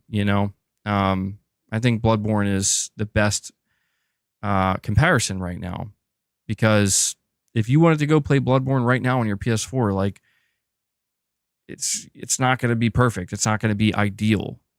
But if it's one of your favorite games, are you going to let that stop you? No. But again, people are always going to want the improvements. And I think we should push for them. We should ask for those improvements, certainly. No, Bloodborne never got a PS4 Pro patch as far as I'm aware. Never did. But guys, listen, we're going to move on to the final topic today. It is a bonus topic. Pretty interesting one. Before I do, though, I do want to encourage anybody. This will basically be the last call for any fan funding before we wrap it up. We are sitting at 26 members today. If you want to contribute to that, feel free to drop some membership gifts or become a member. Again, just released the latest episode of the Dual Sensibility podcast. You can gain access to that. Or if you have any more super chats you want to drop, now would be the time to do it. But let me get to this last topic here. This is kind of a surprising one. Crash Bandicoot 5 was canceled in favor of live service games, it's claimed. A new report has claimed that Crash Bandicoot 5 was in development at developer Toys for Bob, but it was canceled due to Activision pulling back on funding single-player titles in favor of live service multiplayer titles. According to a new report from gaming historian Liam Robertson, the game, which was in the very early stages of production, was canceled, following what Activision considered muted sales for Crash Bandicoot 4, It's About Time. Around the same time, it's claimed Activision shot down pitches for other sequels to single-player games such as Tony Hawk's Pro Skater. Wow, this is very depressing. The report claims that following Toys for Bob's work on the Spyro Reignited trilogy, the company conceptualized a multiplayer Crash title before deciding to take the work they'd done on that multiplayer title and use it to build a new single-player entry in the Crash franchise. This would eventually lead to Crash Bandicoot 4, It's About Time. Following this release, Toys for Bob set a small group of developers the task of envisioning the future of the series, a project that would be referred to internally as Crash Bandicoot 5. This would have been a single-player 3D platform and a direct sequel to Crash Bandicoot 4, It's About Time, it's claimed. The report contains alleged concept art and proposed story concepts for the unannounced game, which includes the game taking place at a school for villainous children featuring villains from previous games. One supposed concept even saw Crash teaming up with Spyro following an interdimensional threat to both worlds.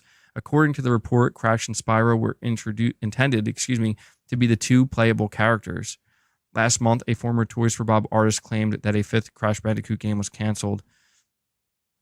So I just wanted to kind of throw this out here, guys, because I don't know. What do what do you think of this? It's fascinating to hear what could have been for this supposed Crash Bandicoot 5. I have to admit, for me, I haven't really been interested in Crash Bandicoot for many years, but I know that a lot of people are still very much interested in Crash Bandicoot and Spyro. To me, what really stands out about this report is the fact that apparently there was supposed to be like a team up between Crash and Spyro in the same game.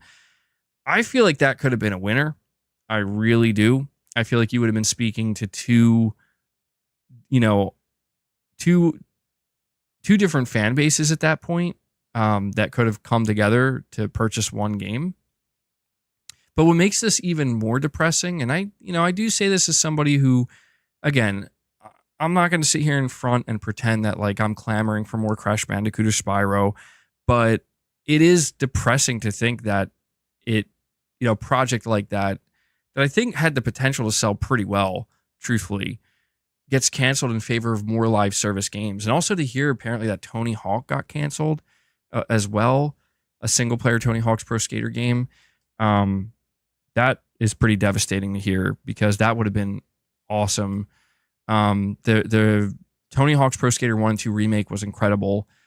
And what's even sadder is we saw the release of that Crash Bandicoot live service game. Well, I forget what it was called, but it came out, I think, like last year. And dude, it's over already. Like, it's dead.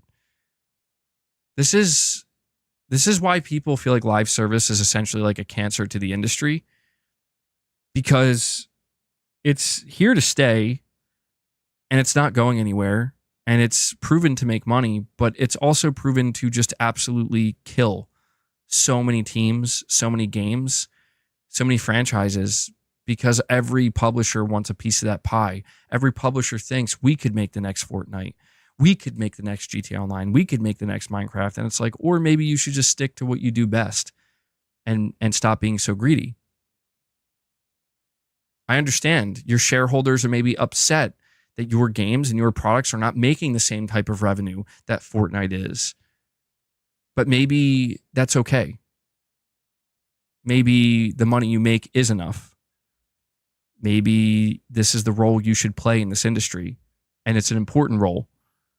And this is what bothers me. And, I think that this whole conversation in a way with this topic kind of comes full circle, because we started this conversation today talking about Sony and one of their biggest flops in their history being a live service product, chasing a trend.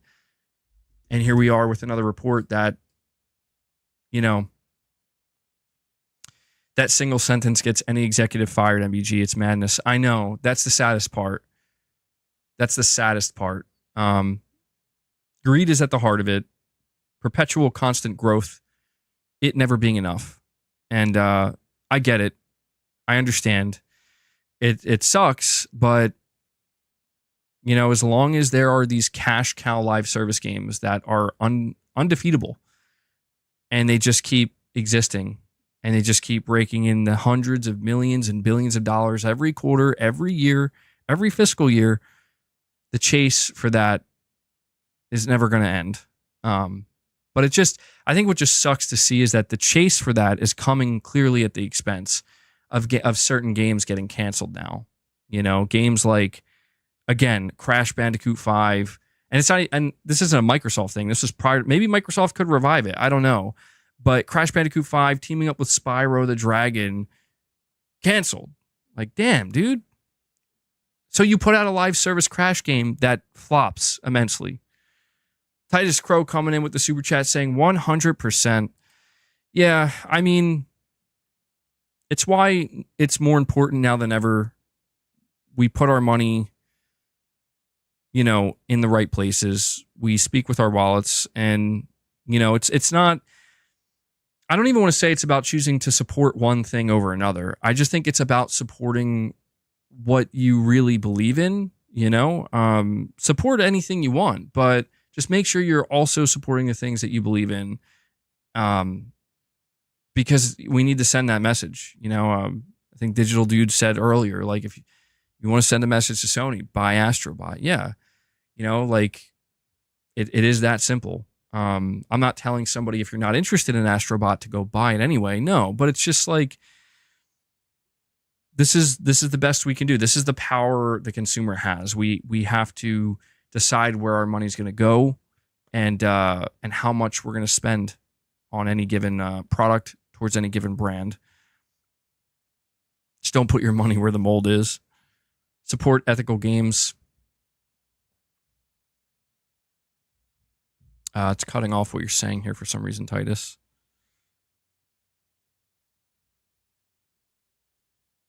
MBG off topic, but have you seen how Microsoft is actually killing Windows with their own mistakes? No, I mean, I think I've been paying attention to some things here and there. Yeah, I don't know what they're doing. Titus, you're saying support ethical games that are fair, a fair price for a fair game. Yeah, like I don't condemn people who play live service games. Like I like live service games, and I think it's fine that there are live service games that succeed. I think some of them become a little bit too exploity, but you know, the market does speak at the end of the day, and the market is here to say that we like live service games and they're not going anywhere.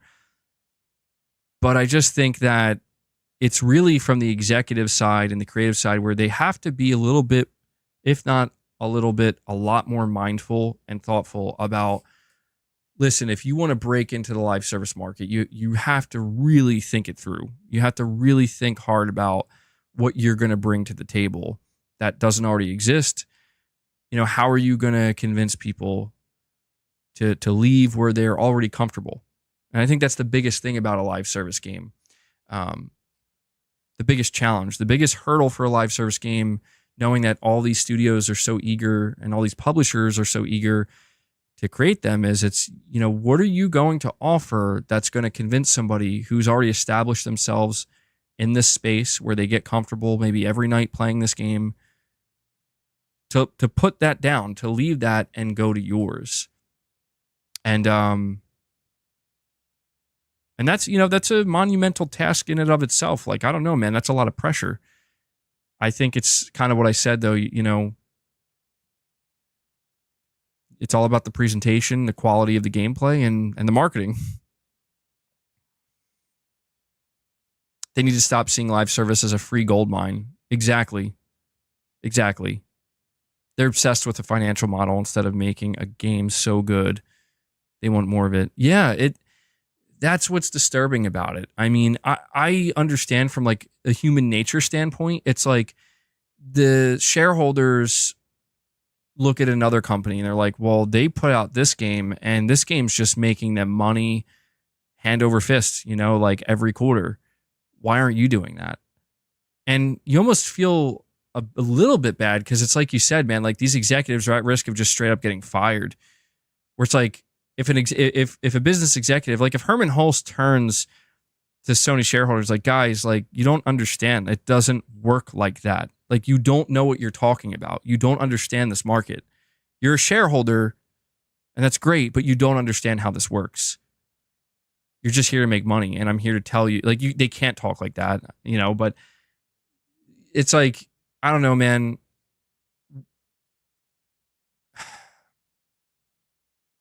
It kind of gets back to the heart of what we were talking about earlier, where sometimes they got to step on the rake, you know?